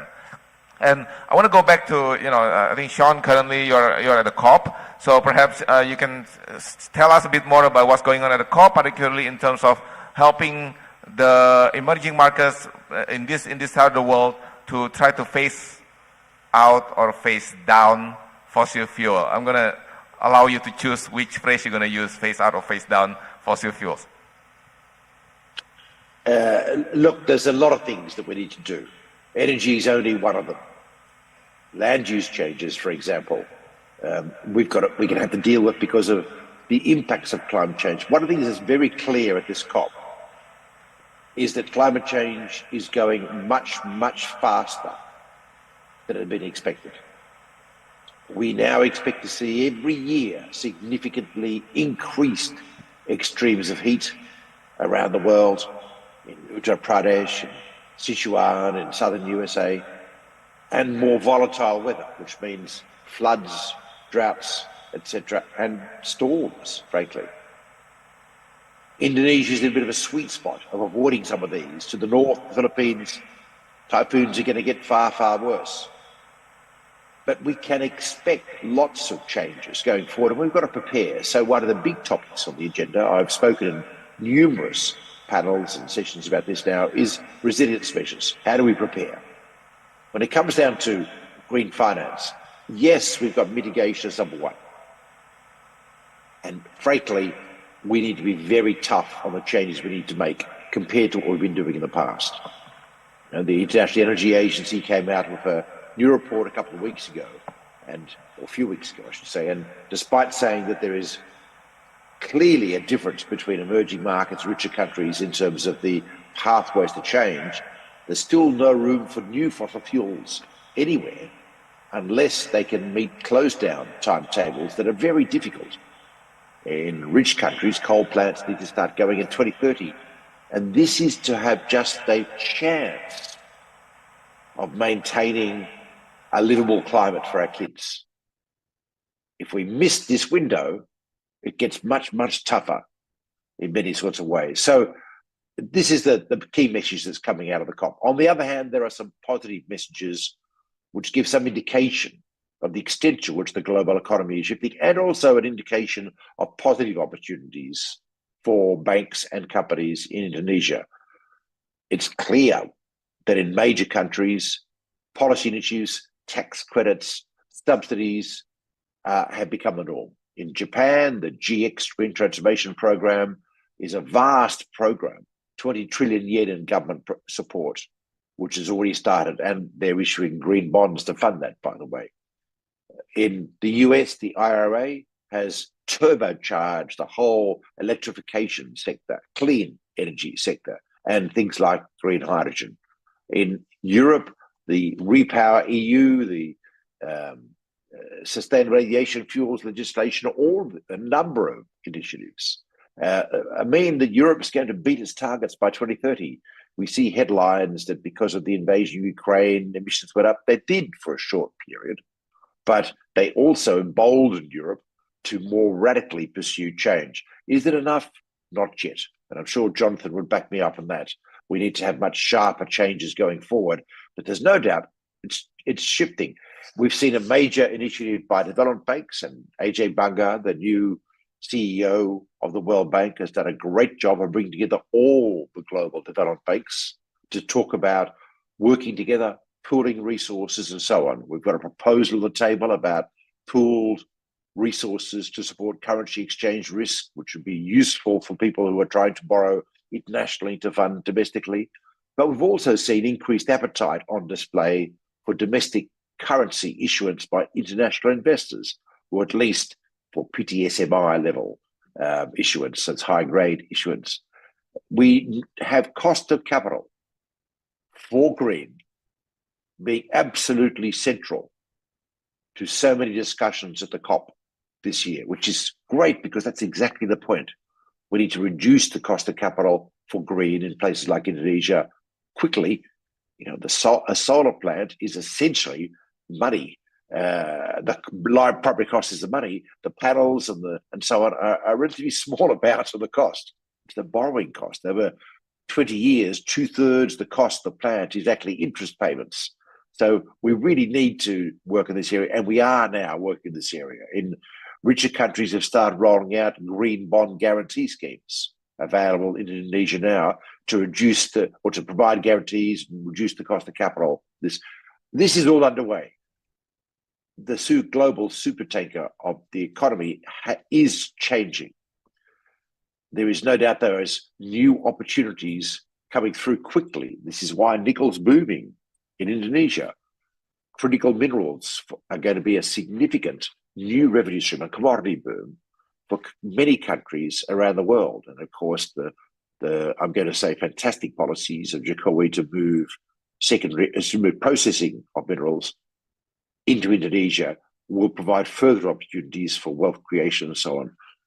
On the other hand, the future for fossil fuels is looking volatile. It goes up and goes up and goes down. In the last few years, fossil fuel companies made a lot of money.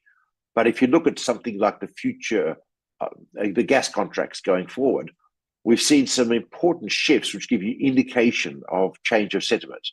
There's been a predomination of 7-year contracts rather than 30-year contracts for gas. And the 30-year contracts that are still around have been switching liability from the buyer to the supplier. In other words, they're not really 30-year solid offtake agreements to build a business on.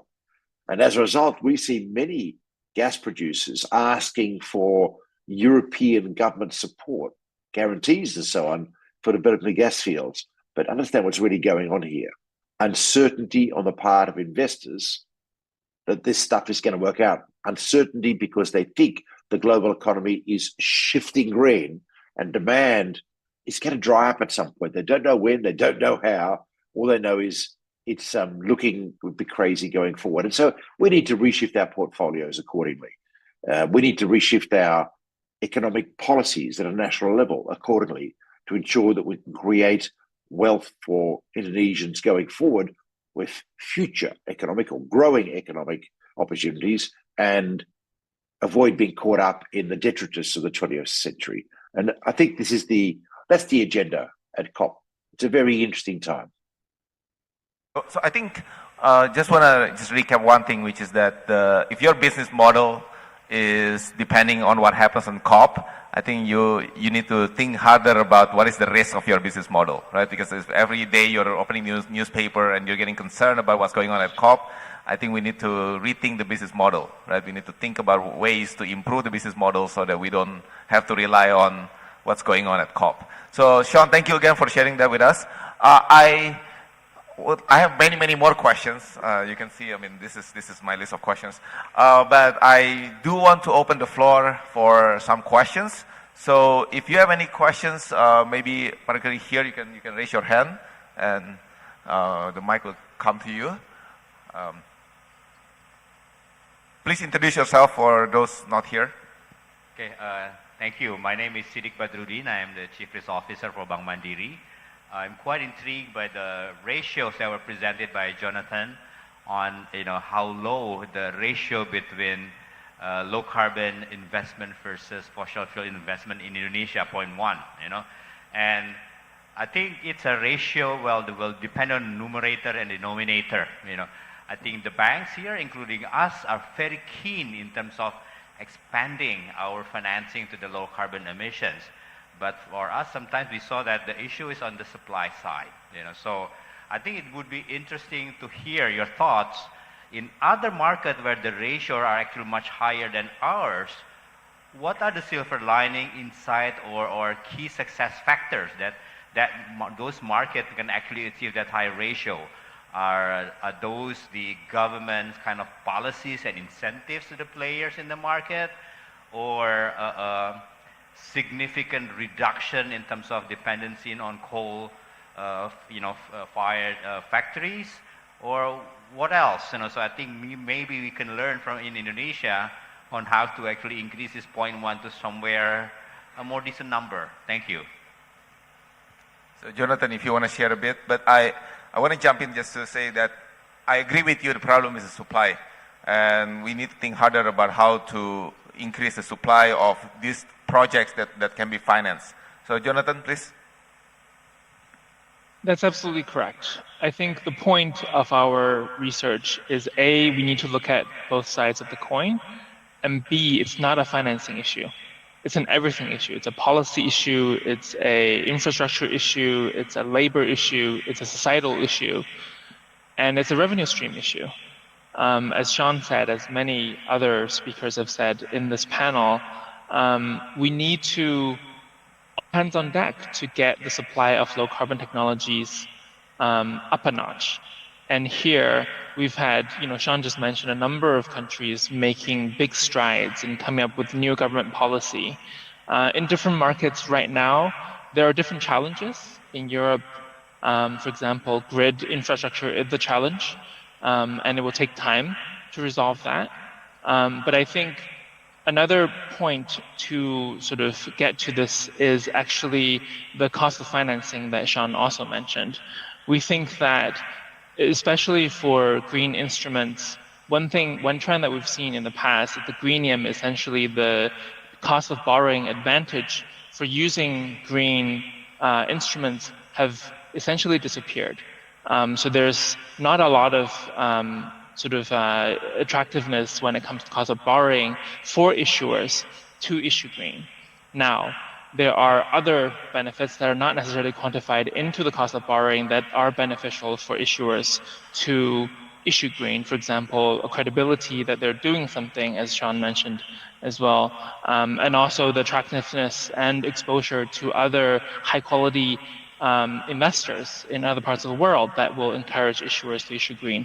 All these things are still very much on the table for issuers to consider green. I think the challenge here is to have enough investors in the room so the cost of borrow can be lower in the way to unlock more unprofitable projects, so the supply is there. So as I said, it's a everything problem, and financing is really just one of the mix. And we need to sort of continue to have conversations on what are the roadblocks for Indonesia, for different parts of the world, and pinpoint and to find ways to solve these issues. Thanks. So I would like to highlight one thing which is very important here. For the projects to be there, we need R&D. For R&D to be there, we need incentives.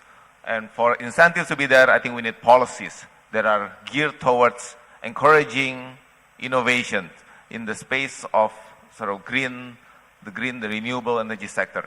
And it's not just renewable energy, right? I would like to highlight that, so the last question I would have asked the panelists is a question about how the financial sector can facilitate and contribute solutions to environmental issues, not just climate, right? Environmental issues such as pollution, biodiversity, water usage, resource usage, land usage, resource extraction. So the financial sector can contribute to a lot of those, but it's not obvious how much the financial sector can actually contribute. And I would like to leave this as an open question to everyone in the audience to think about how you as a part of the financial sector can contribute to these solutions. And it goes beyond just thinking about what the rules are now, but also thinking about how you can affect changes not only in your business model, but potentially in terms of regulations, right? By allowing the regulators to know the concerns that you have in terms of pushing the financial sector in the direction that is more sustainable. So I would like to leave with that, and I would really thank the organizers for allowing these questions to be asked, and I hope that this has been useful for the audience. And I'm sure if you would like to approach any of the panelists with more questions, please feel free to reach any one of us. I think all of us are quite heavily on LinkedIn, so please do reach out. Okay, thank you so much, and enjoy the rest of your day. Thanks. Thank you. Thank you very much, ladies and gentlemen. What a remarkable discussion. Please remain on the stage. Now we have a token of appreciation as a sincere gratitude to our honorable panelists. We kindly invite the Director of Risk and Operations of Bank Mandiri, Bapak Ahmad Siddiq Badrudin, to come on stage and present the token of appreciation.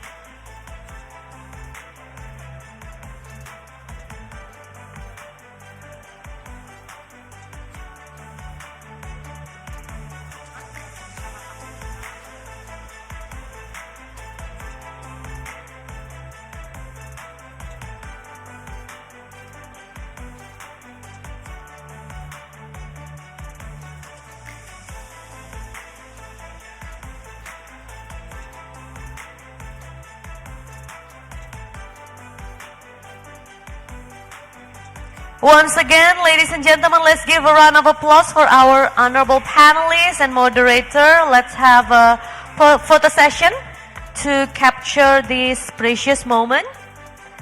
And also with our panelists joining online. Thank you very much.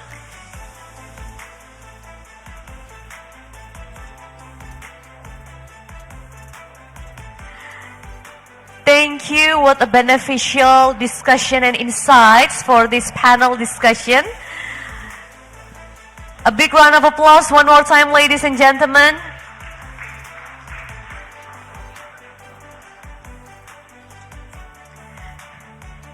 And before we moving to the next agenda, we kindly inform all of our fellow journalists there will be a press conference at 11 a.m. in the designated room or Zoom room. Please join there. Thank you.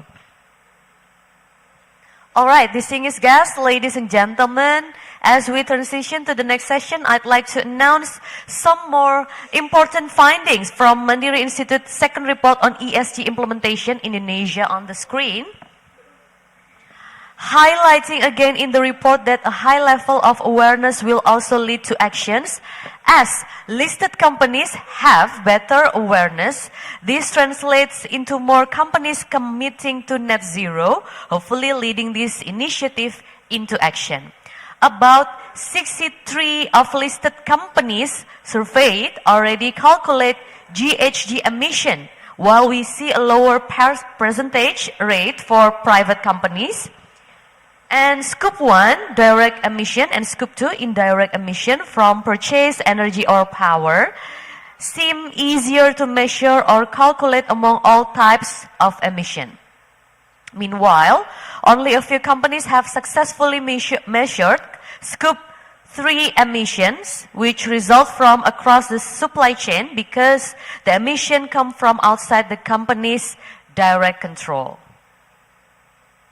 Furthermore, ladies and gentlemen, we would like to remind you that we will be greatly appreciated if you participate in our survey by scanning the QR code in front of you. This is the QR code. Your insights are very important to us. Please take a moment to share your thoughts, and we appreciate your cooperation.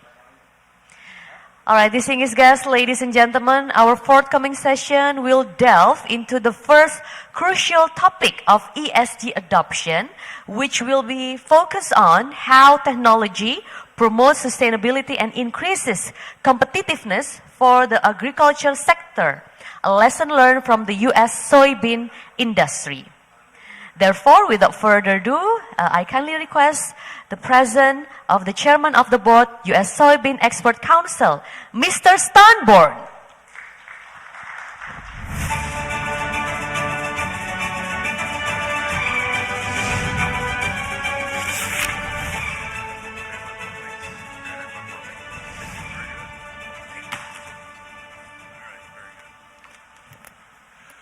Well, welcome. I have to tell you, it's quite an honor to be here. You know, the challenge that we have before us related to climate change is quite daunting. But, you know, just listening to the speakers and the topics this morning, it just builds confidence and gives me a great pleasure to know that about the leadership that Bank Mandiri is executing here, what you're doing here in your country of Indonesia to address many of these climate challenges. It's very encouraging to me. Now, I'll tell you that today what I have to share with you will be a humble message. As again, my name is Stan Bourne. I currently serve as the chairman of the United Soybean Export Council. Now let me explain who that organization is. We don't sell anything. Our focus is to help equip customers utilize U.S. soy to its maximum potential. So what we do, we're a nonprofit. We are funded by farmers like myself. We pay into a national checkoff. We're also supported by our industry partners as well as public funds that come to us from the Treasury of the United States government through the Department of Agriculture. And our goal is to help educate our customers on how best to utilize U.S. soy for the maximum benefit of their business. And so what I do is I'm actually a farmer.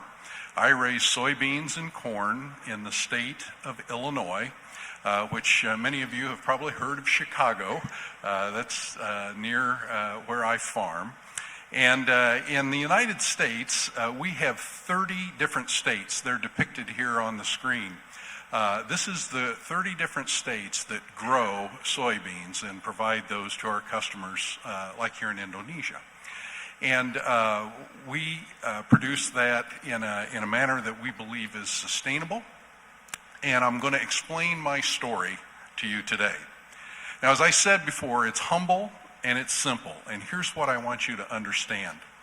That at the end of the day, sustainability for me as a grower is about preserving and nurturing my land, my soil. That's the greatest asset that I have in my operation. So sustainability is about preserving and nurturing my land. Sustainability is also operational. It's how I run my business. And sustainability is a mindset, because it's changing. The opportunities and the challenges change as we go forward, and we have to always look at things in the way that I run the business, the way I run my farming operation, through the prism of sustainability. So those are the things that I hope you'll take away from my humble and simple message today, are that sustainability is about my land, it's about my operation, and it's about the mindset and how I look at running my business. The business that I have is a small farm. It's actually a second career for me, because I grew up on a farm and we raised different crops and livestock and so on. And then I went off to college, and unfortunately my father got sick when I was a senior in college, and he passed away. And so I had to pursue a career in industry. I actually stepped away from the farm for about 30 years. I worked for a company called Caterpillar. They manufacture construction equipment on a global basis. And there I had a 30-year career where I had the opportunity to learn a lot of things about industry. But at the end of my journey at Caterpillar, when I retired, I came back to the farm. And I started off with a small plot of land, and then I bought land around that plot as it became available. I bought some equipment, and I began doing my own operation, running a small farm, raising corn and soybeans. I do that with my wife. You can see she's pictured here, and she's my assistant in the farming operation. I call her my logistics manager, because when we're harvesting, she drives the truck. She's the one that takes the corn and soybeans to the elevator. So that's my operation. Now, sustainability, why is it important in agriculture?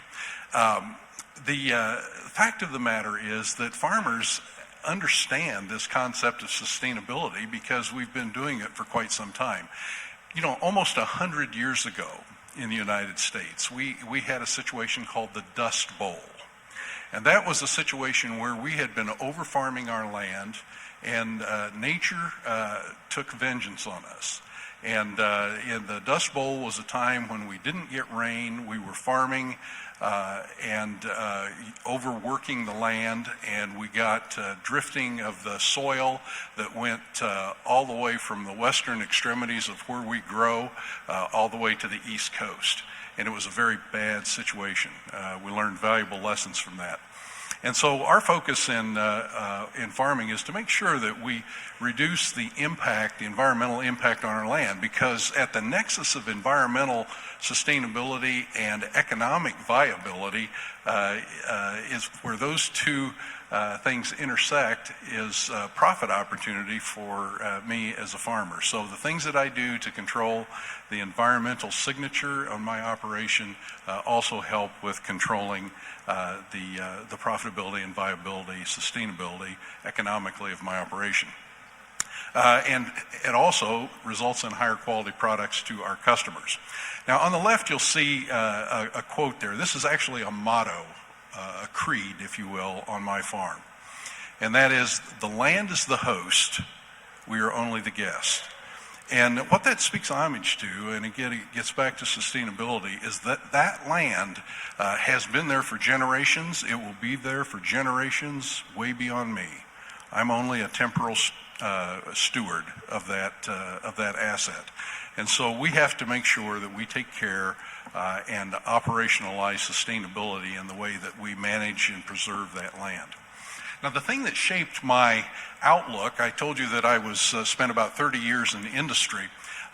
Things like I learned about sustainable development, and that really made an impact on me from back United Nations of Brundtland Corporation. I'm sure you're all familiar with that. But the fundamental of that is making sure that we operate our businesses today in a manner that provides for us, but doesn't undermine the ability of future generations to take care and make their living. The second thing that impacted my outlook was one of the roles I had at Caterpillar was as director of environmental health and sustainability for the company. And during the period of time which I served, we did our very first sustainability report, voluntary report. That was in 2006. And that helped shape my understanding of what sustainability was all about. And finally, we had a process at Caterpillar. We called it Six Sigma. They use that at companies like General Electric. You've probably heard of Toyota. The Toyota Way utilizes Six Sigma methodology. And why that's important is because it taught me to think in a process fashion.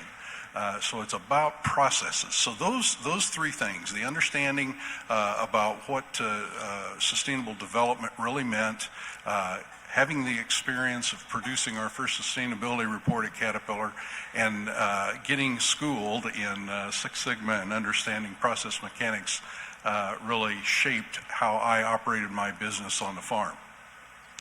Now let me step back to our industry and just share that we've made some significant progress within our industry. So these numbers that you see here are some of the accomplishments we've enjoyed over the last 40 years because of the way that farmers operate. So we focus on taking care of that land, reducing the amount of erosion, making sure that we do things to maximize the utilization of our environmental signature, of our energy usage on land. And you can read the numbers here, but the point being that we have made significant progress over the past 40 years. And we've also established some goals looking forward. So back in 2014, there was a group of farmers that got together with other industry leaders, and we set about establishing what we thought we could accomplish as an industry from a sustainability perspective over the next 10 years. So that was in 2014. And these are the goals that we have put forward, and we're marching toward those goals. And we're also working on updating them to the next set of requirements. We do follow the GRI, so what we heard earlier today, we follow that process, and we've established these goals of continuous improvement. One interesting thing I like to share with folks when I talk to them is about the fact that soy, U.S. soy, actually has the lowest carbon footprint when you compare it to other types of legumes, other types of protein, oil seeds, and other sources of origin. And reason that one of the large reasons for that is because what was mentioned earlier about land use change. This is something that we don't, in the United States, we're not challenged with deforestation. We have the ability to, we've had the ability to grow soy and agricultural land for many, many years. And so we're not clearing land. In fact, land is going the other direction. Development is actually taking away and reducing the amount of agricultural land in the United States. So we actually have, we're very proud of the product that we have. And this is a depiction from some independent consultants that's called Blanc that does some calculations on what the CO2 equivalents are of soy from different geographic theaters. And again, you can see that land use change is a significant contributor and a significant challenge in a lot of tropical environments where soy is produced. But in the U.S., we're fortunate that we don't have that challenge. Now, we do have a thing called the U.S. Sustainability Assurance Protocol. And what this is a nationwide assurance that has it's third-party audited, that demonstrates our sustainability in producing soy. And there are certificates that are available on shipments of soy from the U.S. So if you're a purchaser of soy, you're buying it from a trading company or from a company of first origin, you can request a sustainability certificate on the product that you receive. And that's part of that scope 3, if you will, documentation where on things that you're buying, you can get a certification that this input that you're using was sustainably produced. It's verified and audited. It is a voluntary program. And we also have, you can see in the lower corner of the slide here about a logo that is licensed. So if you as a company want to demonstrate that you are using sustainable products in what you're selling, either B2B or B2C, you can certainly do that by meeting some requirements and achieve your rights to license to use the sustainable logo of U.S. soy. And there are certainly folks that are doing this. You know, about 60% of all the soybeans, soybean meal, soybean oil, and whole beans that we ship from the United States is going out with a U.S. sustainable certificate. So the market is taking that up. And right here in Indonesia, one of our customers I would highlight here is in the tempeh market, Tempeh Azaki. And they're actually using U.S. soy in a product that they're making that's frozen tempeh. And they have worked hard to meet the requirements of the Food and Drug Administration and other phytosanitary requirements so that they can market this frozen tempeh in a variety of different export markets. So they're actually shipping it to places like South Korea, to Japan, and even some to the United States. So it's a strategy that they can use in their marketing. And they have recently been approved to get this logo, and they're taking advantage of that, as I've said, and using it to export to a variety of different foreign markets. So let's talk a little bit about sustainability in the agriculture. How do we get there? And you know, as I had mentioned earlier, that farmers have been applying sustainability practices for many, many years because of what we experienced in the Dust Bowl. And so how we manage our soil to reduce erosion, to make sure that the nutrients that we put onto the ground don't get away into the rivers and streams. We've employed a variety of different protocols, like buffer strips along waterways to where we have grasses to keep the soil from and any of the nutrients from getting into the waterways and getting out. We've gone to narrower row spacings to get higher density, higher intensity production. But one of the key things that has really helped us and afforded us a great advantage is the availability of technology through genetics in the seed that we have available to us to plant, and through crop protectant strategies, so the chemistries that we have ability to use to control pests. So control things like weeds and insects and that sort of thing, so that we can have a much higher quality product to ship to our customers. So those investments that have been made by private industry as well as in the public sector have gone a long way to advance the technology and help me as a farmer be able to produce more sustainably. So I'd like to share some examples of the things that I do on my farm to drive sustainability. And some of these technologies that I utilize are things like what we call precision ag technologies. So it's about using GPS to help document, I guess I would say, every square meter of my farm, so that I can take the data and I can know exactly what's going on in each soil type, what its nutrient profile is, what its production output is. So GPS is one of those tools that enables me to do that. And data monitoring, so I have computers on my equipment, on my farm equipment, that allow me to capture that information. So I have sensors that are counting the number of seeds and where they're going with located by GPS. And then when it comes time to harvest, I'm able to determine how much was produced at every square meter, and then relate that back to the amount of nutrients that were in the soil, and how I had population that I had put in for the seeds and the types of products that I'd use to mitigate risk of things like pests, weeds and insects. So, and then finally, the thing that I use is combining the data streams and the GPS to replenish that food bank in the soil.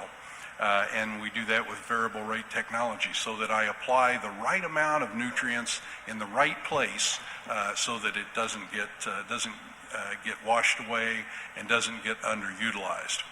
So let me just share a couple of things here from basics that I'd like you to understand. You know, as a farmer, what I do is I'm in the food business, and I take nutrients out of the soil, and through the magic of photosynthesis, I turn those into proteins in the case of oil seeds, energy and carbohydrates in the case of corn, and ship those on to customers around the world so that they can utilize them to have a more nutritious diet for better health and better minds and hopefully improve societies. And so understanding the amount of nutrients that are in that soil is the very first step I do, and I do that through wet chemistry. I take soil samples, we send them off to a lab, determine what the contents are that are in the soil, and if I don't have the right amount of nutrients in the soil, then I augment that with organic and inorganic fertilizers. So we start with the wet chemistry tests. We then gather the data per square meter, what it looks like as far as the nutrient profile. And this is really important because if you look, not all soils are the same. If you look in the right-hand corner, you'll see a screenshot from my phone that has all those nice little different colors in that field. That's like a 40-acre field. And within that field, there are 6 different types of soil. So they have those soils have different amounts of clay and different amounts of sand and different amounts of silt that make up their profile. And so they behave differently, and so I have to treat them differently in the way that I apply the nutrients and the way that I apply the amount of seeds per acre that I put in there and the way that I harvest that. And the way that I can get that done is by understanding what I start with in the soil through the wet chemistry, and then there's a very well-known algorithm about when I take the grain off of the farm, how many pounds of potassium, how many pounds of phosphates, how many pounds of nitrogen, et cetera, are being removed. And then I can refill that back based on harvest maps. So I know how much I took off, I know what I started with, and then I can close the gap by replenishing what I need to do. So that's an area of sustainability where I'm not putting on too much fertilizer. I'm putting on just what I need because of what I removed, and I'm putting it on in the right place at the right time. So that's a clear area that benefits me. Now, when we look to the future, I've had people ask me about what do we expect for the future of farming and that will help you from a sustainability standpoint. And, you know, I don't have a crystal ball. I really don't know all the answers, but I do know that genetic innovation has been a big benefit to me in my operation in the past, and I think that it will continue to be in the future. Because one of the areas of dissonance we have is that I get paid by how much I produce. I get paid on yield. But my customers, the people that are using these soybeans, that are using the protein for their animals, or they're using the protein in food for direct human consumption, they pay for protein. They pay for amino acids. They pay for oil, because those are the two components that come from that soybean.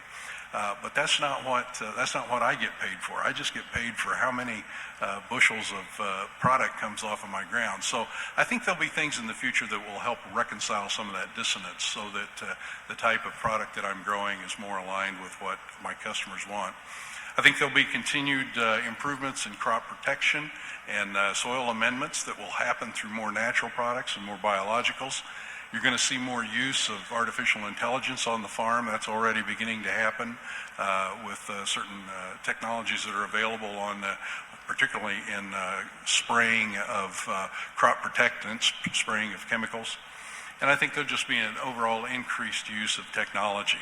But regardless of what those things are, the thing that I know is that on my farm, it's important that we keep a mindset on sustainability, because no matter what those choices are that come along, we're going to have to make the decisions on what to employ into the operation based on how it will impact the sustainability of the soil, how it will help me preserve and nurture that asset, so that when my time is done with the farm and I pass it on to the next generation, that it will be in as good as or better shape, so that they can make their living and have their success just like I had the opportunity to do that.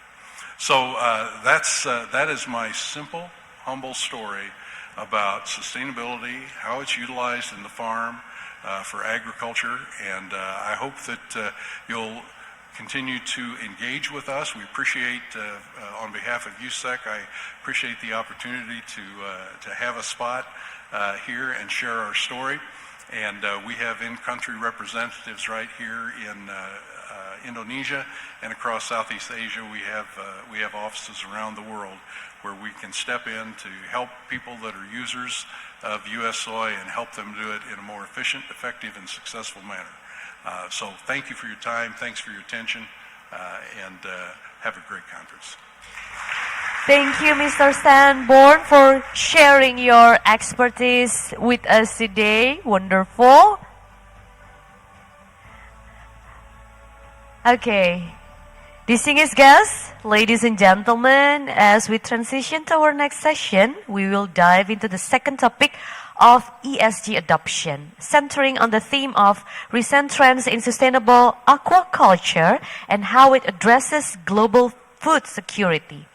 Therefore, I'm honored to invite the CEO of Ascentoft Aqua Asia Pte Ltd, Professor Matthew Tan, the stage is yours.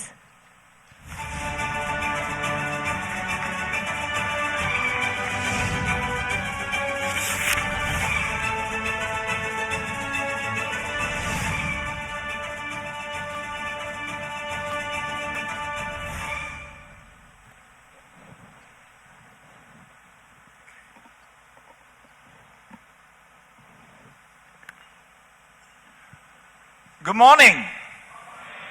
Wow, this is a very alert crowd this morning. I'm so glad, you're not sleeping on me. Thank you. Well, it's a great pleasure for me to be here this morning. Thank you to Bank Mandiri for inviting me. Let me start my presentation.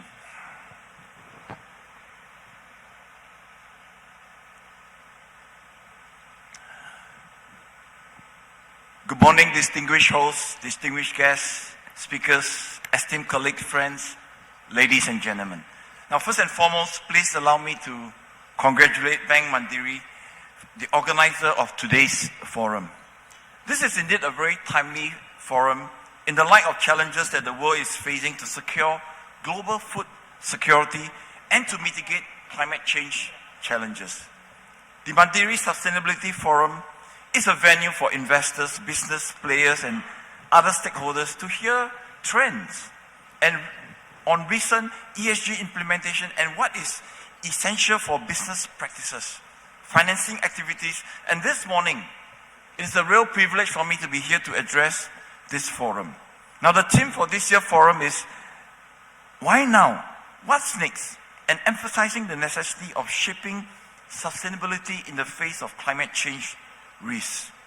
Now, indeed, we must change our current best practices to tackle challenges from evolving trend, where the demand is ever growing and changing, and evolving demographics, an extremely fragile and volatile environment. We are expecting Earth's operating environment to undergo major transformation, and hence there is an importance to put new meaning this morning to the various aspects that the aquaculture industry will go through in our forum today. In my speech today, I'll be sharing on the recent trend in sustainable aquaculture and how it addresses global food security and climate change in the overarching framework of ESG adoption. About APEC. APEC is a regional economic forum that's established in 1989 and leveraged on the growing independence of Asia-Pacific region. APEC 21 members economy, we aim for greater prosperity for the people in the region by promoting a balanced, inclusive, sustainable, innovative, and secure growth by accelerating regional economic integration, and food security has become our increasing concern and priority. World Food Crisis in 2050. You have probably seen this tagline many a times, perhaps in many conferences, but the question that begs the reality this morning, how serious is this crisis? APEC food security concern. Now, the recent COVID-19 pandemic and the current conflict we have in Ukraine and Russia, it has grossly exposed the gaps and the weaknesses of our food supply chain. And the realization comes at this point that there is a need now to move into what I call localized food production, harvesting, processing, and long-term storage. We are now faced with both demand and supply of food security challenges. Now, on the demand side, the APEC economies must face with a global population that will reach an estimate 9.6 billion in 2050, in which we need an estimate 70% more food if we are to meet this demand based on current production cycle. Coupled with a finding by World Wildlife Federation, which forecasted that there will be no more fish left to eat by 2048 if the world continues to fish at its current pace. This is a double whammy. And for your information, you may want to know, APEC economy, which include Indonesia, accounts for over 80% of global aquaculture production and more than 65% of the world captured fishery. What is the global force that is driving this problem in food production? Now, you may want to know that for the longest time in the last 100 years, the consumption that is being derived from global consumption. Okay, it is bringing us to the point where we are now facing an environmental degradation as a result of economic progress over the last 100 years. Now, unfortunately, global agriculture and aquaculture production is heavily dependent on our natural environment and our resources such as the water, the land, the soil. You've seen the earlier presenter stand, and I like his tagline. The earth, is our host. We are just a guest in it. Wow, I really like the tagline. Now, if I may submit to you this morning, Mother Earth is now suffering from the consequences of economic and social progress over the last 100 years in the form of environmental degradation that is endangering the very system on which our future development and survival depend on. Now, before I dive deeper into the crisis that's looming before us, I think it's important for us to have an understanding of the background. What are the major causes, to current and future food shortages? Let me show you some examples of the environmental degradation that the poor Earth has undergone the last 100 years. Our polar caps are melting at an alarming fast rate. The permafrost is thawing and is turning the Arctic tundra into a major source of greenhouse gas emission. Now, do you know for a fact that 93% of all the heat that's generated on Earth is absorbed by the ocean? I know some people say, ocean warming, it's a hawk, but it's true. And you may also ask that, but how has that got to do with the dwindling fish population? Now, do you know for a scientific fact, fish only has a 2 degrees thermal tolerance. Anything warmer than that, they dive deeper or they swim towards the North Pole and to the South Pole. And as a result, the fish in many coastal areas are projected to migrate towards the north in search of deeper and cooler water. Now, a separate study released by the National Academy of Science reports that total mass of sea animals is projected to drop by 5% for every 1.8 degrees Fahrenheit of ocean warming. Recently, I was in touch with a tuna fishery company in Asia, and they told me their catch has plummeted by more than 90%. Now, not because there's no more tuna. They show me the sonar, said, look, the fish is there, but they're diving deeper, and our nets could not reach them. Salmon disaster in Chile and Norway. Now, as a result of the warming ocean, the environmental degradation, you're seeing now persistent algae bloom in countries like Chile and Norway. Hey, these two countries are temperate countries. You only get algae bloom in tropical countries. But do you know now it's becoming a regular trend where algae bloom is just hitting Chile and Norway? These two countries, I picked them up this morning because they are the world's largest number 1 and number 2 producer of salmon. Persistent algae bloom leading to massive fish kill. Now, there seems to be no end to all this chronological event that I've been documenting for the past numbers of years. Now, according to a recent UN report, you are going to see more algae bloom expected, from intense industrial and human activities. The New York Times. The fish population are declining as the ocean warms, and do you know from 1930 to 2010, 1.4 million metric tons of fish disappeared from our ocean. Hence, if I may submit to you this morning, the demand for blue food is expected to increase exponentially by 2050, and sustainability in aquaculture has become crucial in addressing the issues of food security and supply sustainability. Even the agriculture industry is not spared from the effect of global warming. I was in a recent APEC senior official meeting, and we just completed our senior official meeting in Seattle. And I was talking to, one of the country that economies that produce blueberry. And he says, Matthew, and this is the National Director for Agriculture, say we have a problem the last 12 months. Our blueberry production has dropped by 60%. And this is a major producer of blueberries. He says, and the only difference that we have was the temperature has gone up by 2 degrees. Let's take a look at some factual report in the next few slides that I've captured for my presentation today. The year 2023, it is now recorded as the hottest year ever recorded in the history of Earth. Storm dumped through 2 months worth of rain in a couple of days in parts of Vermont in USA. We are now experiencing unpredictable weather pattern. It's either too little water, too much water. It's too hot or it's too cold. I like this slide. Before my current job, I used to work in this aquaculture company. It's a listed company on the Singapore main board. I was a chief risk officer. I was also the CTO for this group.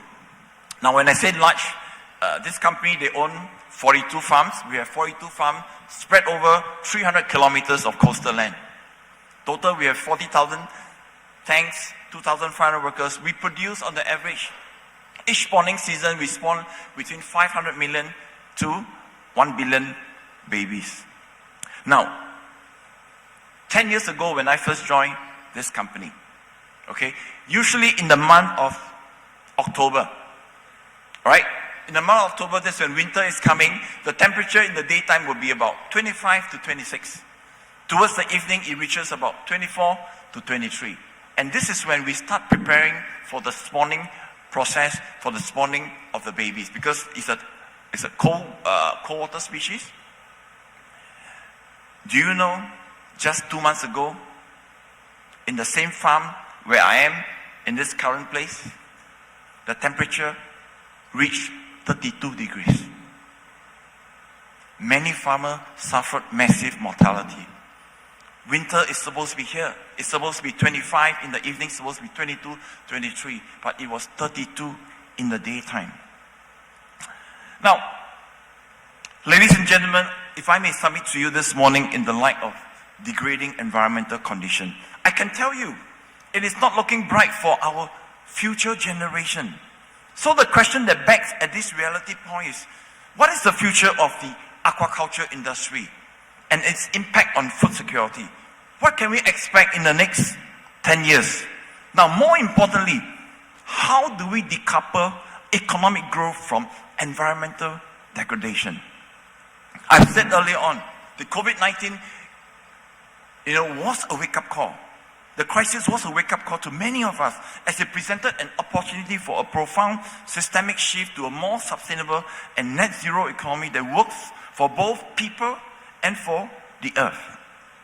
Ladies and gentlemen, it brings me now to the crux of my presentation today, which is the trend in sustainable aquaculture and how it's going to address global food security and climate challenges. We are now in the midst of entering the new era known as Agri-Tech 4.0. And this morning, I want to specifically bring to your attention just 3 areas which are key to addressing the concern raised earlier. Number 1, you're going to see an acceleration in the support and adoption of innovation and the use of disruptive technology, using less to produce more and in a more sustainable manner. You also see the rise of a smart urban aquaculture farm. I will show you an example and after this. And last but not least, the integration of ESG and sustainability strategy into food production and farming methodology. The use of disruptive innovation technology for the agri-tech industry. Now you will see in the near future, a massive major disruption, that's going to come to disrupt existing best practices via the advanced use of technology such as selective genetic breeding, digitization, climate smart farming solution, and more importantly, the rise of carbon neutral engineering and aquaculture. Take a look at this photo. This is one of my projects in Malaysia. This is a molodon. Now, if you look at the size of this prawn, this is a molodon, it's a tiger shrimp. It is about 30 grams. It takes us exactly about just after 3 months to reach this large size. But do you know, 15 years ago, it takes the farmer 9 months to reach this size. The advances in shrimp selective genetic breeding It is, an ongoing process. Next, advances in fish feed. Now, do you know for a fact that in aquaculture, feed constitutes 50 to 60% of the farming cost? There is a huge opportunity here for investors, for banks looking for a sustainable space to invest in. This is one area you can look at. Now, I spent 3 years in Africa working, consulting for one of the largest feed mill there. They all started with an initial 150,000 metric ton. It took us 9 months. We bring in husbandry practices. Now, in aquaculture, some of you may have heard, it's tough business, aquaculture, there's so many mortality. Now, very simply because there isn't the basic practices such as biosecurity, husbandry practices, understanding of water parameters. Now, in my experience in Africa, in 3 years that I was there, working there, we saw how when farmers begin to apply biosecurity, when farmers begin to apply husbandry practices, within the 9 months period, more than 50% of the farmers were able to double their production. Next, the use of nanotechnology for thermal control in greenhouse. This is one of our APEC projects where we actually brought in material scientists, and they actually coated the greenhouse material, the greenhouse PE film with nanoparticles that was reflecting the infrared and the UV rays of the sun, but still allowing 70% of visible light to pass through. We were able to reduce the heat by as much as 70% in the greenhouse, and resulting in a 30% rate increase over a 6-month period with about 4 harvests. Next, the rise of smart aquaculture, land-based farm. Now, one of the key frontiers in aquaculture would be the rise of what I call the smart urban farm. And I'll coin them the new sunrise industry in aquaculture. And we are going to expect this trend in the next 5 to 10 years. Now, these farms are usually small in footprint, super intensive in production, found in urban setting, and has the ability to operate 365 days a year. Now, when I say small footprint, let me just give you a quick comparison. Today, if you come to say Singapore, in 1 hectare of land, in 1 hectare of sea space, the government says, look, for you to renew a license, in 1 year, in 1 hectare, you must produce 34,000 kilo of fish. The technology has now evolved, highly disruptive. In 1 hectare now, we are producing 2 million kilogram of fish. 58 times more productivity index. Now, one of the biggest, in a conversation last night that we had during dinner, and they were just asking me, so Matthew, how do you ensure cost, etc.? Now, we take a very strong financial model whenever when we look into farms, when we look into qualifying farms. One of the biggest costs, I said earlier, is feed. The second biggest cost is energy. Now, in the past, 10 years ago, when I was running my farm, I used 25 to 30 kilowatt to produce 1 kilo of fish. Today, the technology available out there, only 1.5 kilowatt. If you want to invest into an industry, ask them for the metrics. What is, your capex cost per kilo? How many kilowatt do you need to produce 1 kilo of fish? Finally, the new smart urban farm will be able to operate 365 days in a year. It will be 0 antibiotics and 0 chemical use. Let me now show you what a smart farm will look like.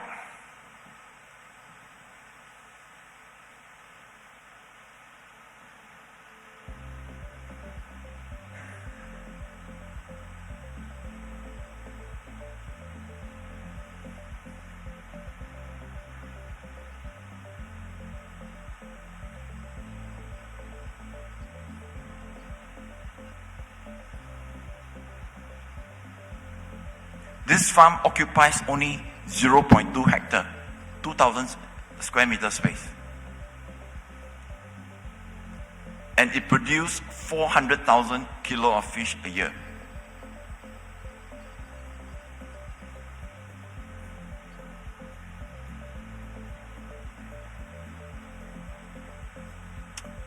auto feeding. They have AIs that pick up the dead fish.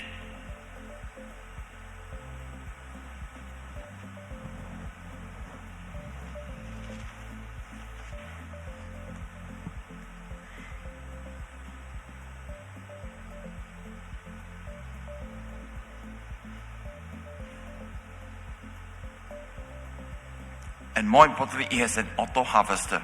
It can auto harvest the fish.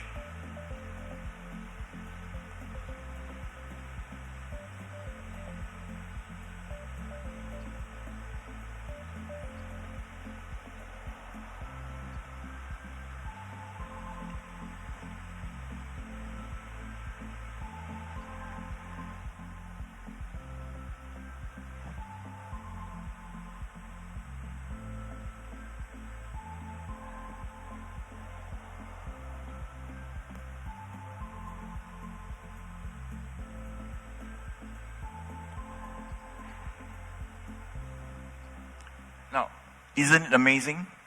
A small farm, this farm is currently located in Stockholm in Denmark. And more amazingly, it only occupies 0.2 hectare, 2,000 square meter, and it produces 400,000 kilograms of fish a year. And more importantly, it's a one-man show operation.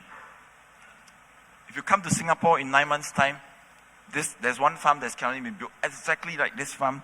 They will take place producing rainbow trout. Now, finally, the overarching of Agritech 4.0, which is part of our APAC work plan, hinges on the principle of ESG and sustainability. I won't elaborate what you already know, this morning about ESG, but the part that is new, that is now evolving within our APAC food security and our work plan is the onset of carbon neutral engineering and net zero aquaculture.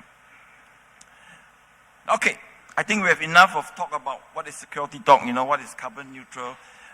Let's just take a look this morning at an actual example of an APAC reference implemented project on net zero aquaculture and carbon neutral engineering. APAC carbon neutral prawn. Now, in aquaculture, I want to just quickly say this to you, that one of the biggest costs and the biggest constraint we have is feed. Feed is 60-70% of our costs. And in the feed, we are using mainly 30 to 40% of fish meal. Now, that is not sustainable.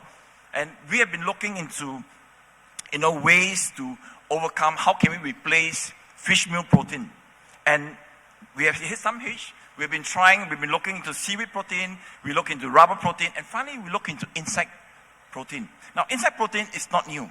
But insect protein, if you are using it from waste food and maybe palm oil waste, it has hit some hitches such as detection of heavy metal and the feed source for the black soldier fly larvae. Now, the team at Cento Biotech, they have found a plant substrate-based feed for the maggots of the black soldier fly today, which has both many properties such as anti-inflammatory, antibacterial, and it's got glycoregulatory properties too.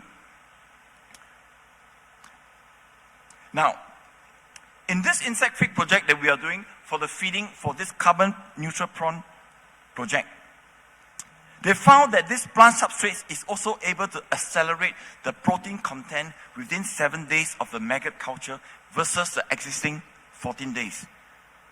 Now, in looking for fish meal replacement in fishery feed, amino acids comparison is the most important factor when we look into it. Because many of the feed that is replacement out there, they are short of certain key essential amino acids, which is very crucial in aquaculture for what we call feed conversion ratio, feed to biomass ratio. Now, this insect protein which is an APAC project, has an amino acid comparison that is comparable. Now, more importantly, carbon sequestration footprint. This company has interestingly found a hybrid tree, and they're actually planting this tree now. Every 3 months, they're harvesting the leaf, and from the leaf, they go through a cold fermentation process, and they feed it to the black soldier fly. From the black soldier fly, it goes back to the prawn. Now, the initial proof of concept for this project, which is taking place now, is projecting to build approximately 4,000 trees in 1 acres of land. Now, when we extrapolate, we are getting the carbon credit developer now to extrapolate the carbon, and we realize that we extrapolate 200 hectares, we can now plant 1.9 million trees, which can potentially absorb 47,000 tons of carbon dioxide. Now, the process that we do, we understand scope 1, scope 2, we're looking into also scope 3. We look into above ground, below ground. We look into the credit criteria of additionality, criteria of permanence. We look into, is there REDD Plus credit, is there social credit? So, can you see, look at this slide here. Carbon neutral prawn and the circular economy. Can you see the circularity? From the harvesting from the tree, from the leaf, it can produce 19,000 tons of leaf that can be used to produce 4,800 metric tons of fermented substrate feed and can produce 3,200 metric tons of prawns. And out of which there is a frass, which is the fertilizer from the waste, from the excrement. It can be used back as high nutrient fertilizers, and it goes back one complete circularity. Now, ladies and gentlemen, this is what in APEC we are looking for. The future of sustainable aquaculture that has full circularity. Now, if you forget everything that I said to you this morning, you only need to remember this 3 points. This carbon neutral prawn project has met the 3 criteria for classification as a carbon neutral engineering and a carbon neutral project. They are, number 1, they have carbon avoidance, they have carbon offset criteria, and they have the carbon removal criteria. Now, I won't go into details today as you just take too much time, but in a summary, you need to validate both scientifically and quantitatively when you embark in a potentially net zero project of this nature. Now, before I close my presentation this morning, if I may just submit a quote to you from Morgan Stanley for your takeaway and consideration. Sustainable aquaculture has been identified as the key blue investment opportunity. The aquaculture industry requires mostly working capital or trade finance, perhaps some money into R&D. An estimate of 150 to 300 billion in capital expenditure is also needed over the next decade to support demand growth. Now, in closing, I would like to pen the following for your thoughts. Global food security concerns and global warming are real concern. Now, you are going to see a significant rise in opportunity in blue finance, and the first mover advantage is still there for the taking. We need you.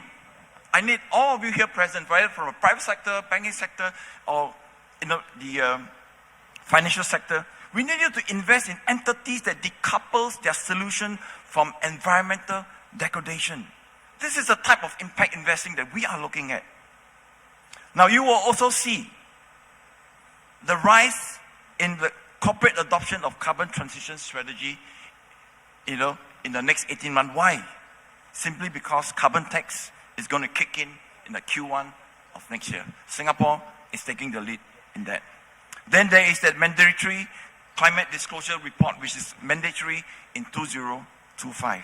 Now, ladies and gentlemen, if I can say to you this morning, the adoption of ESG and the carbon transition strategy as part of global food security agenda will no longer be a choice, but a necessity.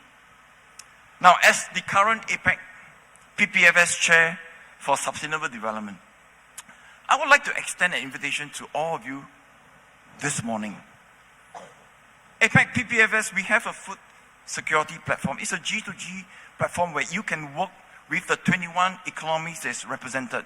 Now, we have been involved in many bilateral type of collaboration from G2G, from G2B, and finally B2B. May it be a joint technology development, may it be joint investment. We also have done due diligence on projects, on technology.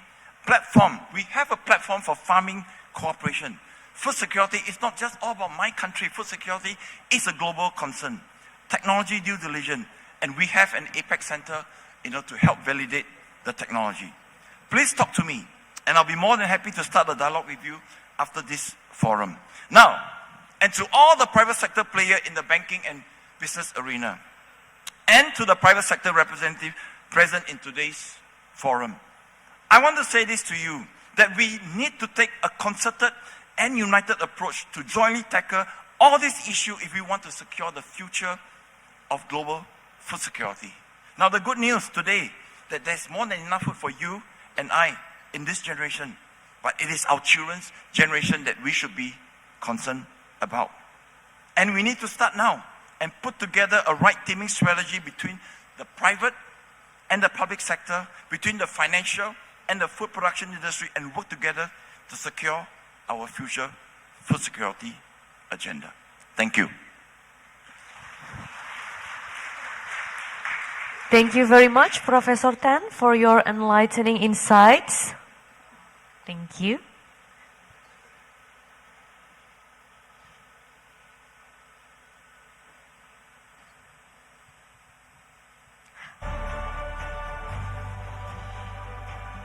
All right, distinguished guests, ladies and gentlemen, before we proceed to the next session, I'll present key insight from Mandiri Institute's second report on ESG implementation in Indonesia.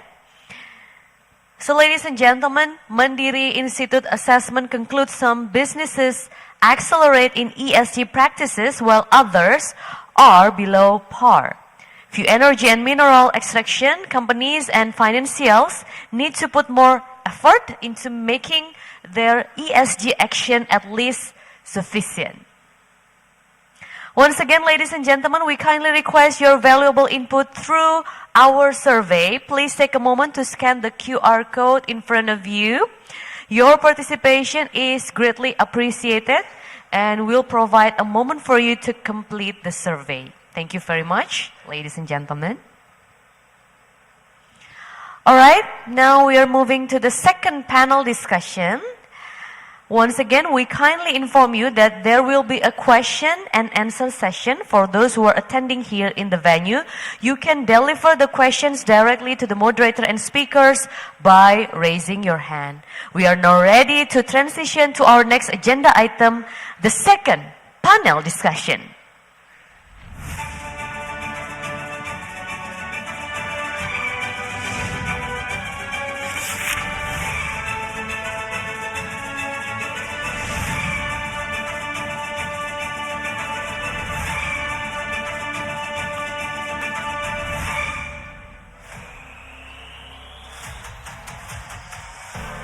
Ladies and gentlemen, this panel aims to dive deeper into empowering corporates' ESG realization and the pivotal role of finance. So, without further ado, we are pleased to have our moderator, a journalist and communication advisor, Valerina Daniel. The stage is yours.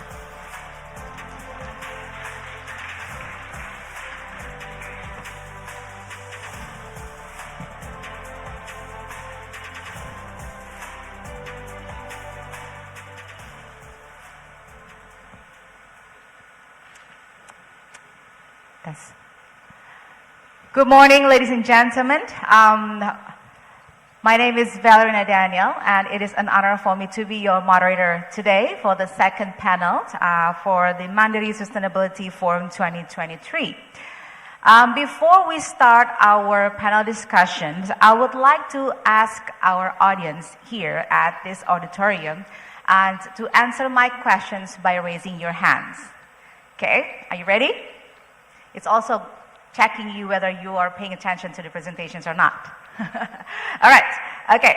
My first question, please raise your hands if you now understand the danger of climate change and eager to adopt ESG strategy after hearing our speakers' presentations. All right, good, very good. 10,000 of you raising your hands, very good. Now, my second question is, please raise your hands if you are now sure that you can implement ESG strategy and tackle all the challenges. Oh, wow. I see no hands. All right, so that means our second panel is very important because now we are going to talk more about that, about how we can adopt ESG with also handling all the challenges, especially in Indonesia.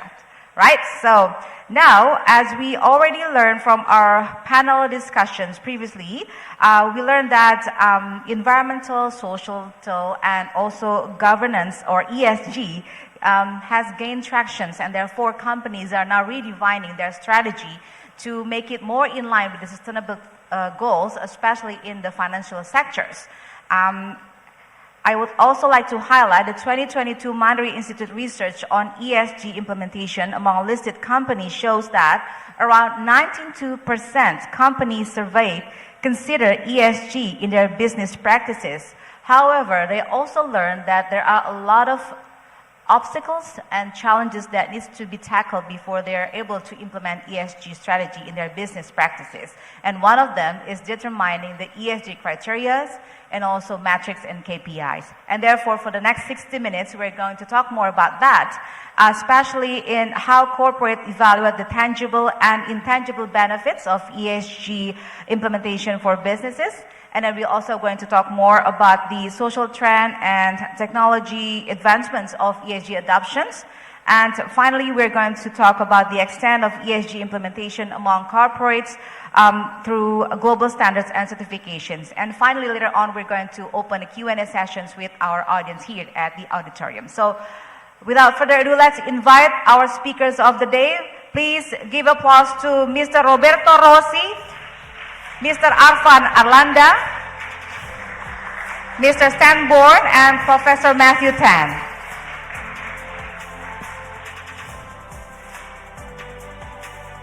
Hello.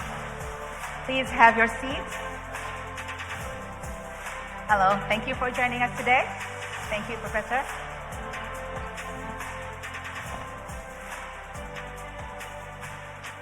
All right, thank you very much, gentlemen, for joining us this morning. Before we start, I'd like to introduce all of them today. The first speaker is Mr. Roberto Rossi. He's the Cluster President, Indonesia and Timor-Leste of Schneider Electric. Please give a hand to Mr. Roberto Rossi. And then our second speaker is Mr. Arfan Arlanda, CEO and founder Jejakin. Please give a hand to Mr. Arfan Arlanda.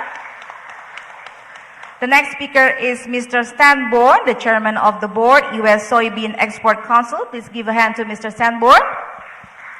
And finally, Professor Matthew Tan, a Center of Aqua Asia and APEC Policy Partnership on Food Security. Please give a hand to Professor Matthew Tan. All right, now I'm going to go to Mr. Roberto Rossi.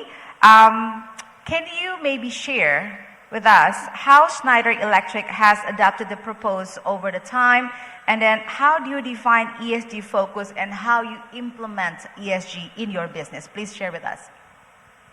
Hello, yes. So thank you for the invitation. It's great to be here. So we craft one presentation to take you through the journey of Schneider about the purpose. It's quite interesting because I didn't think at least about it. But we have been 50 years already in Indonesia. Today, our purpose as it is today is to empower all to make the most of our energy and resources, bridging progress and sustainability for all. And we are basically, our mission is to be a digital partner for sustainability and efficiency. But when you see the journey, and it's not a very long journey, we started this 20 years ago, and 20 years ago we used to say that we want to be the new electrical world. And later we say we want to make the most of our energy. And over the last 20 years, Schneider has been heavily committed in sustainability. We created our first barometer 20 years ago, and we prepared the KPIs for 5 to 8 years, and we go again and again and again over the last 20 years until today. Today we have the last journey between 2021 and 2025. Let's see the result of the KPIs. Every single commitment has been delivered above 8 points out of 10. And then this was the point of inflection. Everyone talk about it. That is why in 2015 we changed and we adapt our purpose, because as a technological partner, we think that our impact should be far beyond what we do. And around the ESG, one key topic is the carbon footprint. Then we took the commitment to be, by 2025 carbon neutral in our operations, by 2030 net zero, and by 2050 net zero including all the suppliers. This is a big journey because for Schneider, our carbon footprint is not as relevant as the carbon footprint of all our suppliers to make it happen. And then talking about ESG, we defined ESG around climate, resources, and biodiversity first. Second, we want for social, to secure all generations. We will give for everyone the same opportunities. We will give to the community. And finally, we will build trust across all the stakeholders. These are the guidelines that we developed. And with that, we implemented 25 essential programs that are together in 11+1 key impact. All of them are globally aligned by the United Nations Sustainable Development Goal. Then we worldwide take commitment for every single brick, and we every quarter, along with our commercial and financial results, disclose this. And that is why, as per today, we are in the 7th position of the most sustainable companies in the world. We have been already more than 12 years in the top 100. We have been considered by Dow Jones as the first company in our domain as the most sustainable one. And talking about Indonesia, what we are doing here, we have factories in Batam, we have factories in Cikarang, we are more than 3,000 people, and we are committed also in all the domains. Whatever you saw in the global, we have in the local. And every quarter we track this and we deploy the result. And as you can see in our factory in Batam, we increase efficiency, we reduce our consumption, we reduce our waste, as well as in Cikarang, we are going in the same domain.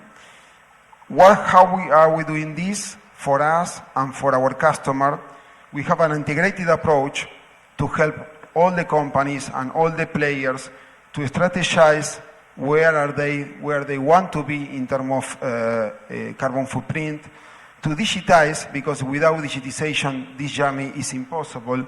And finally, we have all the technologies to decarbonize. We have, starting by connectable products, going through age control, and going to software and analytics, the solution for all the vertical, electro-intensive or no electro-intensive, like farming. For all of them, we can present a meaningful solution. This is one example, for instance, for building. Banks are heavily dominated there, and we put focus in the conversions in between energy and automation.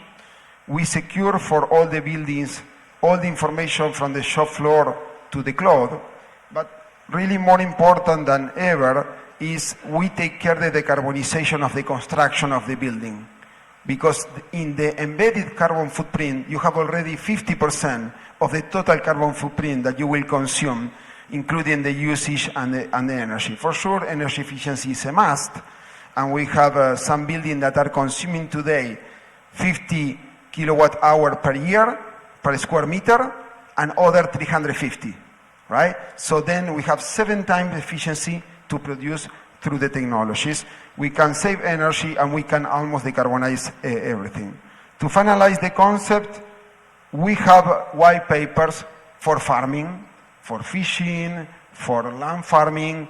For every single vertical, we produce the white papers to secure the right automation, the right electrification, and the right digitization of our customers to help them to achieve their goals in terms of sustainability. All right, thank you very much for explaining what have been done by the Schneider Electric. Now, ladies and gentlemen, after we hear from Mr. Roberto Rossi, that means we've heard from the energy sector, and then previously we also heard from Professor Matthew Tan on the sustainable fisheries, and also from Mr. Sanborn about the sustainable agriculture. Now we're going to hear more explanations from Mr. Arlanda, because you are probably the only one who are representing the financial sector here in this our panel. So we also learned from the Mandiri Research Institute that 92% companies eager to adopt ESG in their business. And then we also know that Indonesia launched IDX carbon trading in September 2023. However, of course, we know that there are main issues and challenges to gaining, interest for companies in order to be involved in the carbon trading. So what do you think is the best strategy to attract more companies to be involved in this scheme? Okay. First of all, thank you for having me today. Really happy to be here. Before answering the question, I would like to set the context first. So, I don't have the slides with me, but just wanted to share about Jejakin. We are a tech company. We are providing solutions, platform to help businesses, first of all, to measure their greenhouse gases emission, setting the baseline, setting the target, and also provide recommendation on how to reduce and how to offset. And second part is we also help them to provide, from the supply side, how to deliver high quality, credible, transparent, projects as well by providing a digital measuring, monitoring, reporting, and verification platform. Third one, we also provide a simple sort of marketplace, for the supply and demand to meet, but it's more for a voluntary market. So we not only focusing on B2B, but also B2B2C as well. Right now, without any campaign, without any marketing, thankfully, Indonesian citizens are very generous.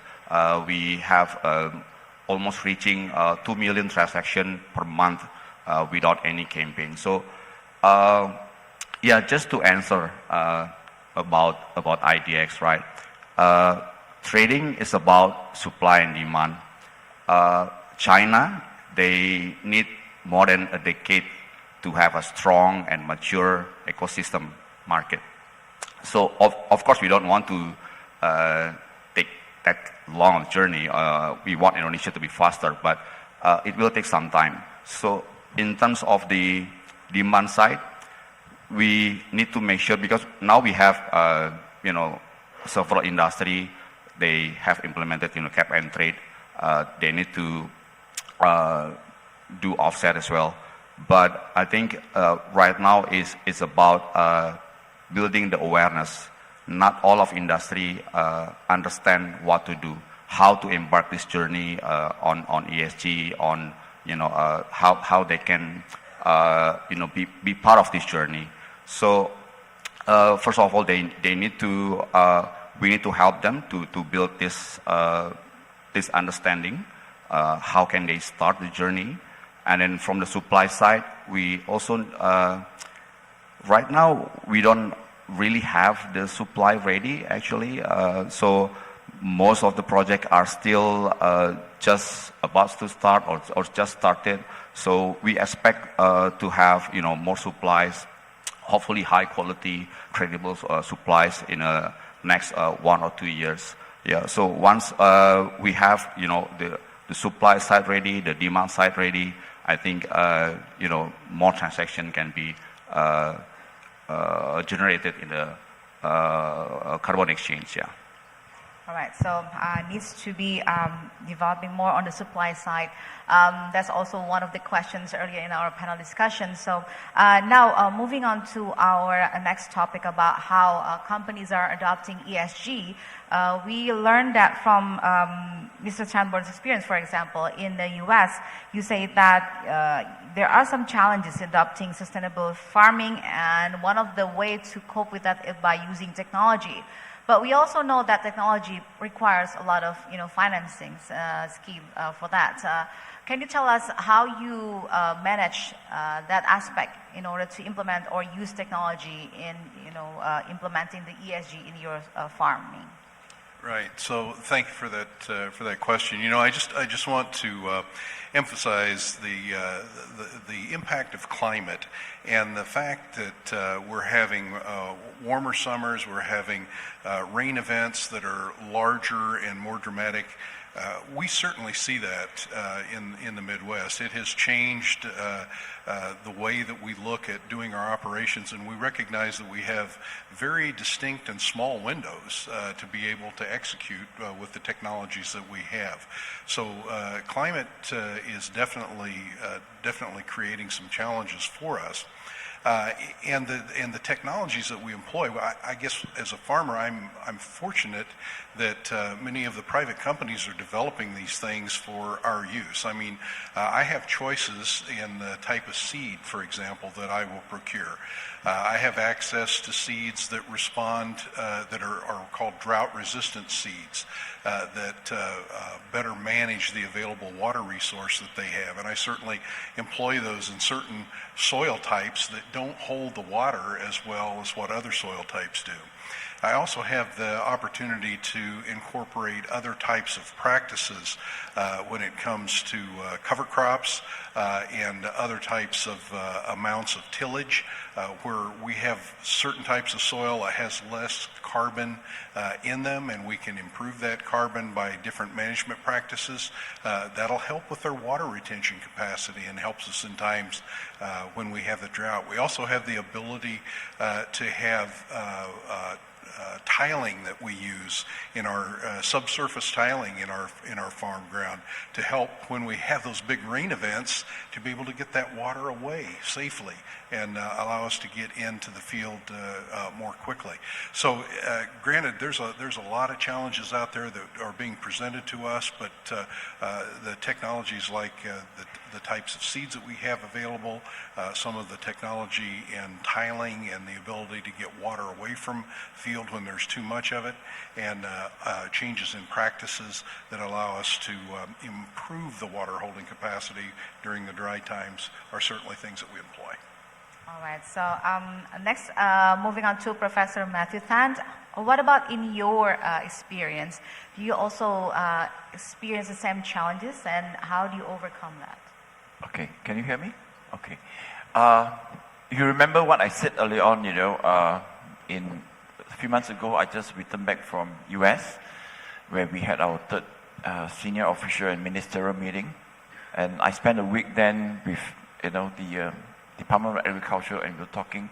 Now, when we realized that this ESG carbon tax, some of you will probably, know by now, Singapore is going to launch carbon tax in first quarter of next year. It's going to be at $5 per ton. It's going to rise up to predicted to reach $50.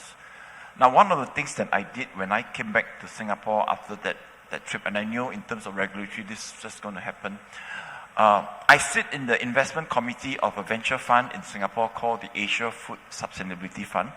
This fund invests into deep tech company, specifically in food production and everything. Do you know the first thing that I did when we came back? We got together all our portfolio company.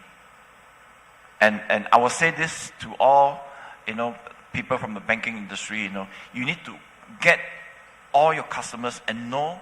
And the thing that we did was, when I came back, was I got all the portfolio company. I said, I need all of you to come out, and relook into what we call your industry value chain. Because the moment carbon tax kicks in, CDR kicks in 2025, if you do not have a carbon transition strategy, you're going to be priced out of the market. You're going to be out. And when we came back, so we got all our portfolio investee company, we said, look into your industry value chain. Don't tell me, we are best over here. But if you don't have a carbon transition strategy, you're going to be priced out. Because the day is going to come where people will adopt your solution, not because you're the best, but because you have a carbon transition strategy that aligns with their corporate needs. And this is going to happen. So what we did, to our portfolio company was we got all of them to relook. We even asked them to relook into what we call the life cycle analysis. Now, I want to just say this. This is very, very new. I'm not an expert, I'm only just sunk into this matter in the last 2 years. I'm trying to learn as much as I can learn from Vera, from the gold standard. There's just so many things that's just still not said, But that should not stop us from adopting it. We are now looking into the processes, the protocol for aquaculture, agriculture, in food processing, and even the project I talked to you earlier on, the carbon neutral prawn. We are now validated in that one tree that we grow to harvest the substrates for the feed. One tree is now validated, I can sequester 0.033 ton of carbon. We need to go through this process. So in order for adoption, for all the SME, we must, get them ready. We must tell them, look, this is happening. Relook into your IVC, your industry valuation. Look into your life cycle analysis. Now, at least in the context of Singapore, where I come from, if you start adopting digitization, if you could show that you do have a carbon transition strategy, and as a result of you implementing this solution into your processes in food production, with a view of food security, we have what we call the Singapore 30-30 Express. The government, for every $1 that you spend, we fund 50 cents to 70 cents, depending on where you do. So having said that, in order for adoption of ESG, I know there's this thing always called cost conundrum. There's a cost. Look, we're going to add more cost, and it makes us non-competitive. But so how do we approach this part in cost? When I approach our portfolio of companies that we invest in, we tell them, show me how you can implement an ESG strategy with sustainability, that would, number one, help you improve your operational efficiency. Now, in the fund that I sit in, this is a key part that we take before we invest, into any project or company. Why? Because we tell them, when you are able to use ESG and sustainability to improve your operational efficiency, there will be a direct relationship to operational profit. And this is where we tell them, you take part of that, and absorb it into the cost of ESG adoption. All right, so that means that you have to change the way you think about the ESG concept. Instead of, it's going to have extra costs, and it's going to help you or benefit you in the future. That's right. We tell all our portfolio company, ESG sustainability, when you have used that to see how you improve your operational efficiency, which will lead to operational profitability, it says that you will answer the question. And a lot of them, I said, look, if you don't have any operational efficiency that could come as a result of that, then perhaps you need to pivot. All right. Thank you for explaining your experience. So we've learned the experience from you, from Singapore, for example, and then you from the US. Now, I would like to go back to Mr. Roberto Rossi, because you said that Schneider Electric has already built a factory in Batam, right? So when you do that, how do you adopt ESG in your operational system? I fully agree with Matthew, right? So 20 years ago, we defined some goals, and over the time, the target pushed us to innovate. But this innovation is driving now efficiency, and that is why we can serve the market. We consider that moving forward, there are no controversies. We need to keep going on this domain, because without this, in 10-year time, either our customer will not be able to buy from us, as you show, from my country or from Brazil. Some country will say, I don't want to buy from there, or the cost to serve will be too high. Then that is why when we built our factory in Batam, was a long time ago. At that time, we didn't think about sustainability, but over the time, we upgrade. And every year, we systematically invest to make it happen. On what? More electrical or more digital? More electrical because it's the best source of energy and it can be generated in green way. And more digital because it's the only way to unleash the efficiency that we are looking for. That is why, as per today, is national and international lighthouse of Industry 4.0. And this year we will submit to be national and international lighthouse for Industry 4.0 and sustainability in our plant. Then We work with a lot of customers. We serve 50% of the Fortune 500 companies, and we conducted a survey because where are we? Most of them, they say we are heavily committed, we have our journey, we have our book and our ESG, but only 8% are making progress. And we go deep on the question is several domains, capabilities on the existing workforce, technical knowledge about CO2 technologies, the technologies to decarbonize, internal stakeholder alignment, and the financial scheme to make it happen. Then that is why I say we are helping them with a more integral approach, where we help them to strategize first, to digitize second, and to decarbonize, and to help them to understand that this is a marathon. It's not something that it will happen in 1 year. This will be 20 years goal. Then it should be systematically the approach with a strategic action plan translated into the tactical. So this is in a nutshell what we do for us and what we do for our customer, but still we see several customers struggling here and there to proceed. All right, so we learned that from your experience and also both of yours experience. You set up different criteria for the ESG adoption. So I'm going to go to Mr. Orlando. Then Orlando, from your experience as the CEO of Dejakin, where you have to be able to count the carbon emissions from companies, for example, how do you set up criteria for companies if they're going to adopt ESG in their business practices? Yeah. So measuring the greenhouse gas emission, I would say that should be the one of the start of the journey before you do any other actions. Because you mentioned about carbon trading, and when they want to buy carbon credit, for example, how much carbon credit that they need to offset, right? I mean, from the emission. So first, they need to understand that you cannot manage what you cannot measure, right? So first of all, they have to do the calculation, and with that, based on the greenhouse gas protocol, you will have a comprehensive understanding on the emission from your business operation. So with that, you will be able to set your target correctly, set the baseline, and then you will have more accurate plan to reduce and to achieve your target, basically.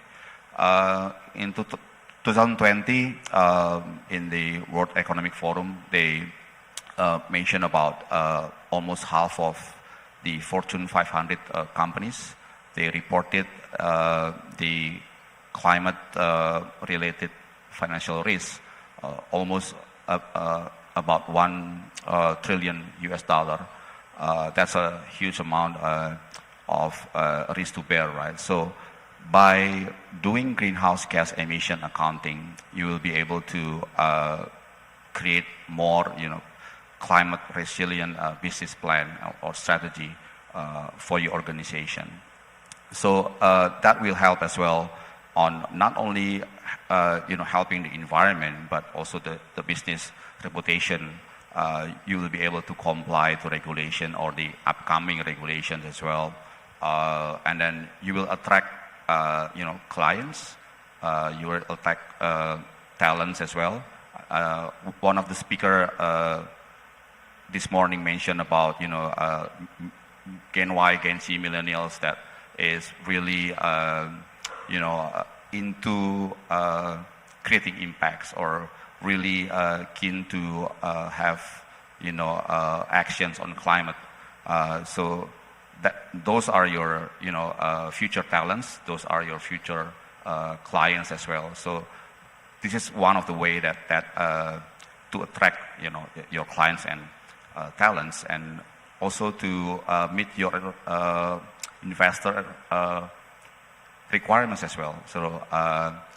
So nowadays, more and more, investors are keen to invest on more, green business as well. So there are a lot of benefit actually, not only impacting the environment, but also to your business. You can reduce the cost actually, the cost of your operation, and also reduce the risk that you can have. Yeah.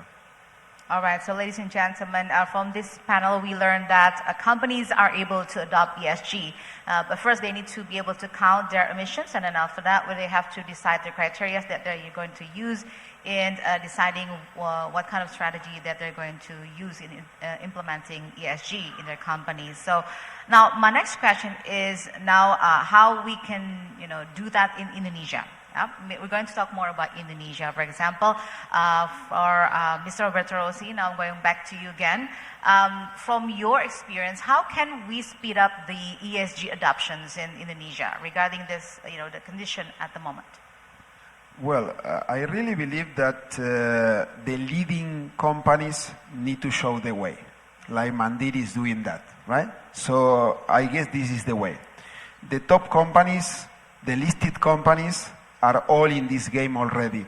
Then if we take this seriously, we will expand this to all our suppliers, and we will start to pulling them in. And at the end, they need to understand that it's a long term. We need to give time them to convert. Maybe by 2030, we need to secure that all our suppliers will be 70% decarbonized. And we are telling them now, this is a global decision that applies also to Indonesia. We are doing this in Batam, we are doing this in Shikanan. Then we have in Indonesia a lot of global players like us that will show the way, and local companies like Mandiri that are already showing the way. So thought leadership, example from other countries, showing that the technologies already exist, that somehow we conceptualize a lot, but the applications are much simpler than we think. It's only a topic of having the right partnership and the right collaboration. So our capability is to sit down together and to define what is needed to be done from the technological companies, from the banking, from the industrial, and from the consumer also, because at the end the consumer is part of the equation, where they say, I want this soy, I don't want this soy.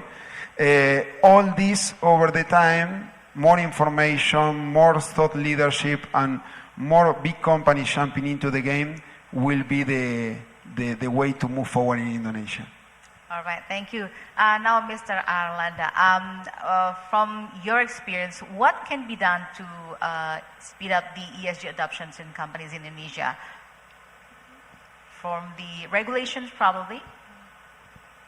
Regulation. Okay. Yeah, I think for the past few years, our government has really accelerated the regulations, the policies around this. While we are still waiting for more guidance, of course, like things like the national implementation, perhaps for cap and trade, right now is still quite limited. And then the punitive measurement to push the effort for reduction, for offsetting, that is also can be really helpful to push and to drive this as well. And I would also like to see the the international trading guidance, because from the supplier side point of view, right now that is something that we are still waiting for. So that's from the regulation and policy. And I think we also want to see our government we need to work with the government to push the innovation around technology. How can we adopt new technology, advanced technology to drive the ESG in the industry to be more effective and more efficient. All right, thank you very much for answering that questions. Now I'm going to ask Mr. Stanborn, from your experience in US, we know that the existence of a certification for sustainable farming is very important and helpful to for companies to implement ESG in their businesses. So what can we learn from that experience to be implemented in Indonesia? What do you think is going to be the challenge to implement that? Right. So certainly the ability to have a certifiable source to where you know the practices that were used, and these are things that are traceable and things that have been validated by audits, I think help give confidence to people in the value chain as to what they're buying. And it trickles all the way down to consumers to help give them confidence in what it is that they're consuming. We're fortunate in the soy industry that several years ago that we recognized that trend where it was headed, and we worked closely with the government to make sure that we had data available that was reliable and that would give confidence through the value chain about the integrity of what it is that we're sharing. And so we certainly have that because of some of the laws, regulations, and voluntary practices that we employ as farmers have well-documented, audited evidence as to how our products were produced, how they were grown. And I think that's helpful to companies that are seeking in their inputs what type of products they're purchasing and how they're using, that kind of that scope 3 emissions type of thing in their input. I think these processes give you good confidence of what you're getting. I think you asked about the challenges as well. One of the things that in farming, first off, farmers are very independent business operators. They don't like to be told how to do things. And so you have to be careful in the way that you approach with the practices that are used to make sure that they're voluntary and that you can prove that they're right for your operation. Because there's a lot of variability. I showed in one of my charts how large the geographic area is where we produce soybeans, all the way from Canada down to Mexico, all the way from the East Coast to 2/3 of the way across our country. And there's a lot of variation in soil types and in weather, and certain practices that might work in one area don't necessarily work in another. And so that's one of the challenges for us, is to be able to adopt different practices and incorporate those and make sure that they work well in your environment. Because not everything does. I'll just give one quick example, and it's cover crops. Cover crops are a challenge.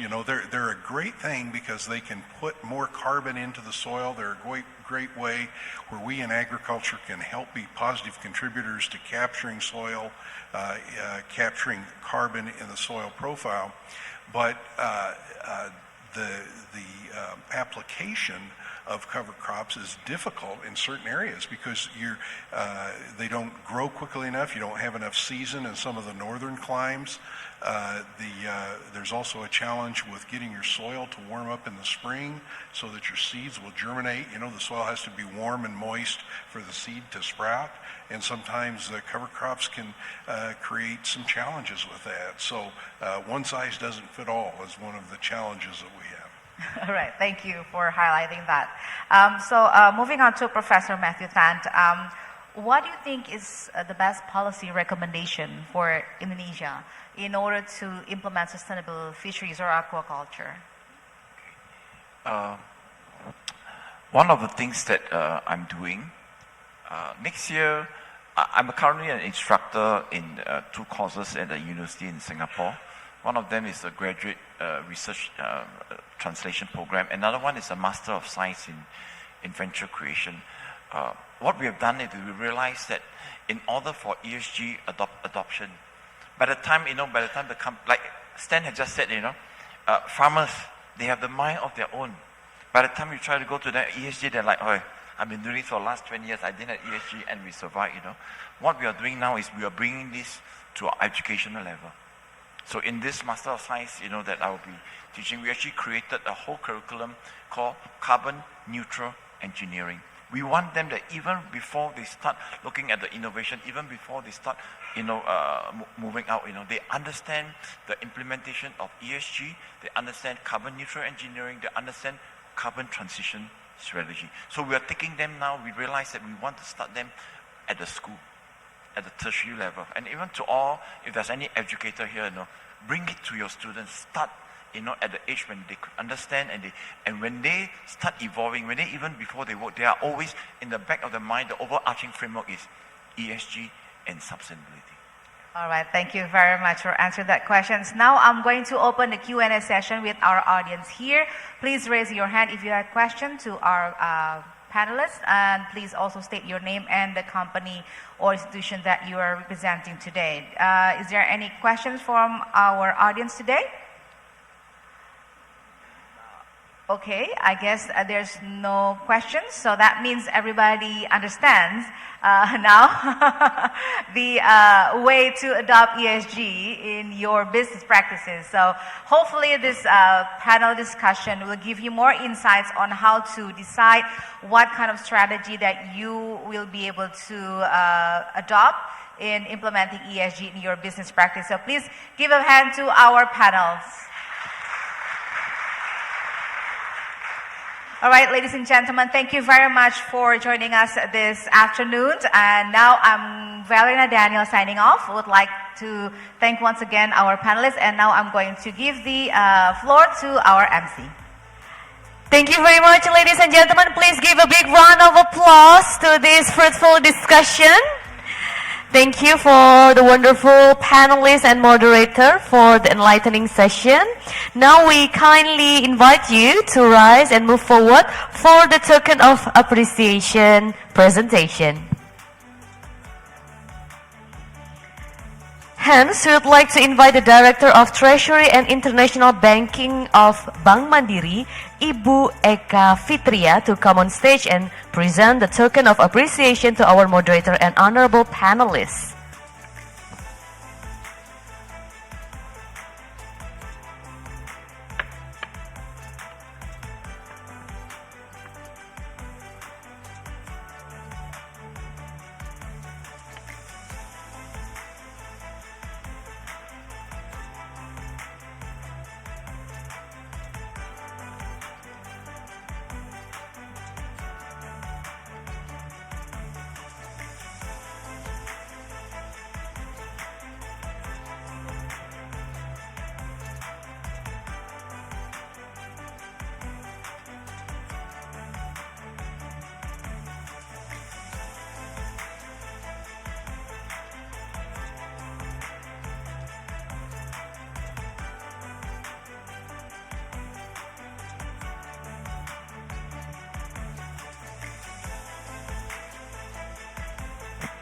Now let's take a photo session to capture this precious moment.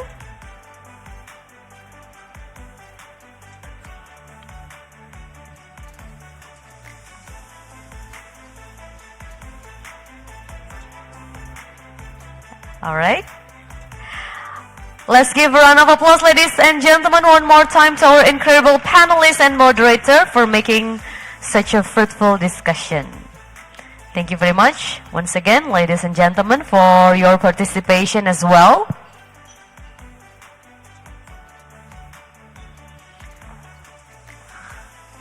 Alright, distinguished guests, ladies and gentlemen, I am delighted to share the results of our recent survey. Your feedback has been instrumental in shaping our efforts, and we are grateful for your valuable insights.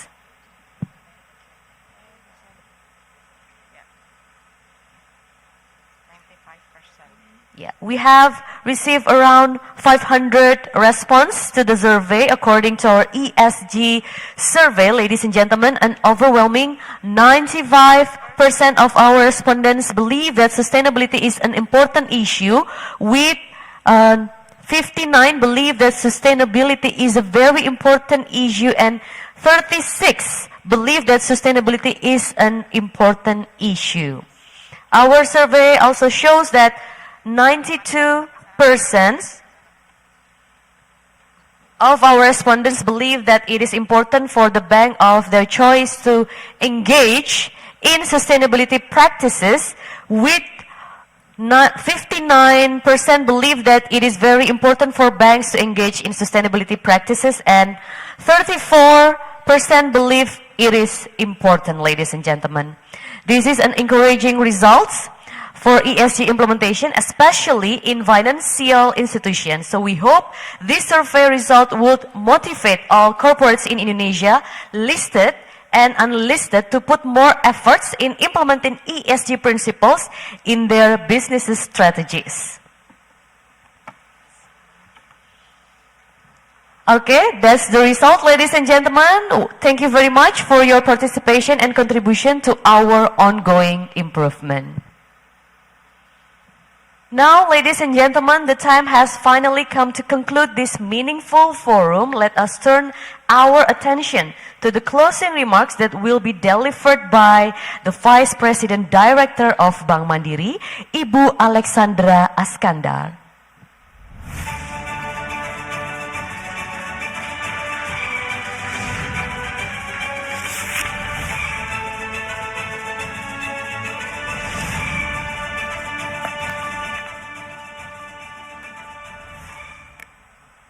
Assalamualaikum warahmatullahi wabarakatuh.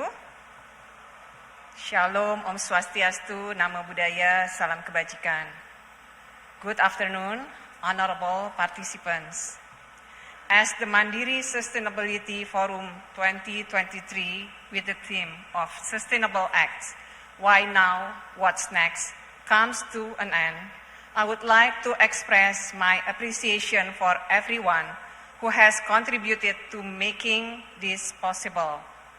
Most importantly, I would like to extend my gratitude for the panelists and speakers for the fruitful discussions related to the implementation of sustainable finance, the issues and challenges of sustainable financial sectors, and its role in guiding business towards transition strategy. I also want to thank all the attendees, both in person and virtually, who have supported MSF 2023 by being present with over thousands of participants. I believe your participation has made this forum successful. To summarize our discussions today, I would like to recall some of the key highlights. We began the day by examining our regulatory landscape. We had in-depth discussion with OJK and IDX related to sustainable finance roadmap and carbon market, where Indonesia has just launched, and how these growing momentums accelerate the future initiatives to support ESG and sustainable investing in Indonesia. We also pointed out the critical role of financial institutions in leading transformative journeys that are aligned with the trend of global sustainability. One of the important components in generating an enhanced ESG report, which covers the mutual relations between sustainability metrics and financial performance. Sustainable fisheries was another topic we discussed today as one of the ESG adoptions. As far as we are aware, Indonesia is the nation with second largest coastal line globally, where around 77% of its geographical area is made up of ocean waters. Realizing the unexplored potential of the marine sector, this condition is advantageous, and it must be carefully preserved and developed within a sustainable manner, as it has potential to improve and sustain food security and the livelihoods of our nation. Same goes for sustainable agriculture. Indonesia is one of the world's largest producers and exporters of agriculture products. Therefore, by having the understanding on the technologies to promote sustainable agriculture, it could increase production and improve quality of the agriculture products. However, it will also lead to creating value and fair competition in the market.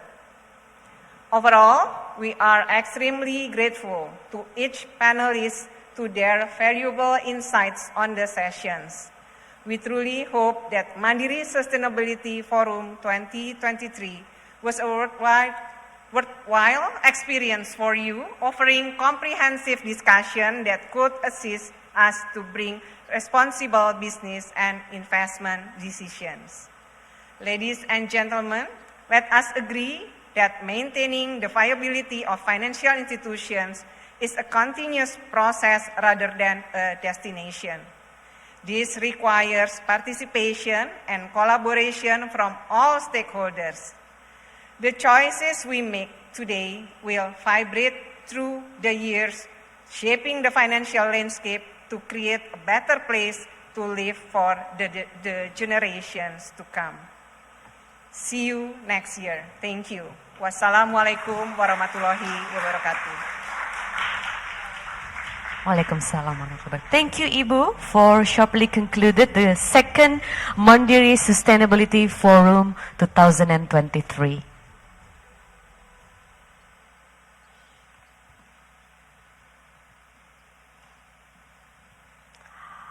All right, distinguished guests, ladies and gentlemen, as we wrap up Mandiri Sustainability Forum 2023 under the theme of Sustainability X, why now? What's next? I'd like to extend my sincere gratitude to all of our participants, speakers, and moderators. Now I'm pleased to announce that we are entering a well-deserved lunchtime. During this time, you are invited to indulge in the refreshments and meals that have been prepared for you in the foyer of the auditorium. Please enjoy your lunch. I'm Maria Lizia Hasni, signing off. Thank you for being part of this remarkable journey. Have a restful day and see you in another occasion. Good day, everyone.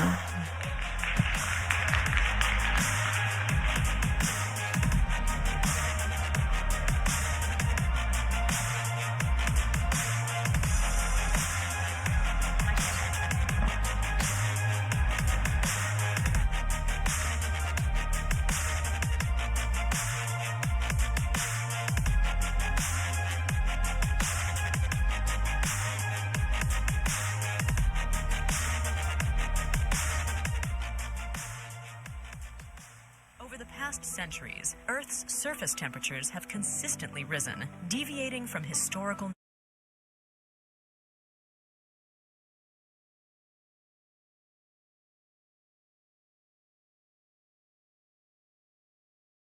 Over the past centuries, Earth's surface temperatures have consistently risen, deviating from historical norms, mainly due to increased greenhouse gas emissions, deforestation, and industrial processes, projected to result in more increased frequency of climate-related disasters. With that, international cooperation is uniting through Paris Agreement to achieve net zero emissions. A key aspect of achieving net zero emissions is the transition from fossil fuels to renewable energy sources, including climate technology. Investing in climate technology and ESG sectors can help to leap climate-resilient economies. To achieve net zero emissions, the Global Climate Tech Fund is established to drive sustainable investment. This fund is a collaboration involving prominent venture capital, Mandiri Capital Indonesia, and Investable, focused on early-stage climate tech companies in Indonesia, Australia, and Southeast Asia. The fund will invest across key sectors identified by the UN Environment Programme 6 sector solutions, including agriculture,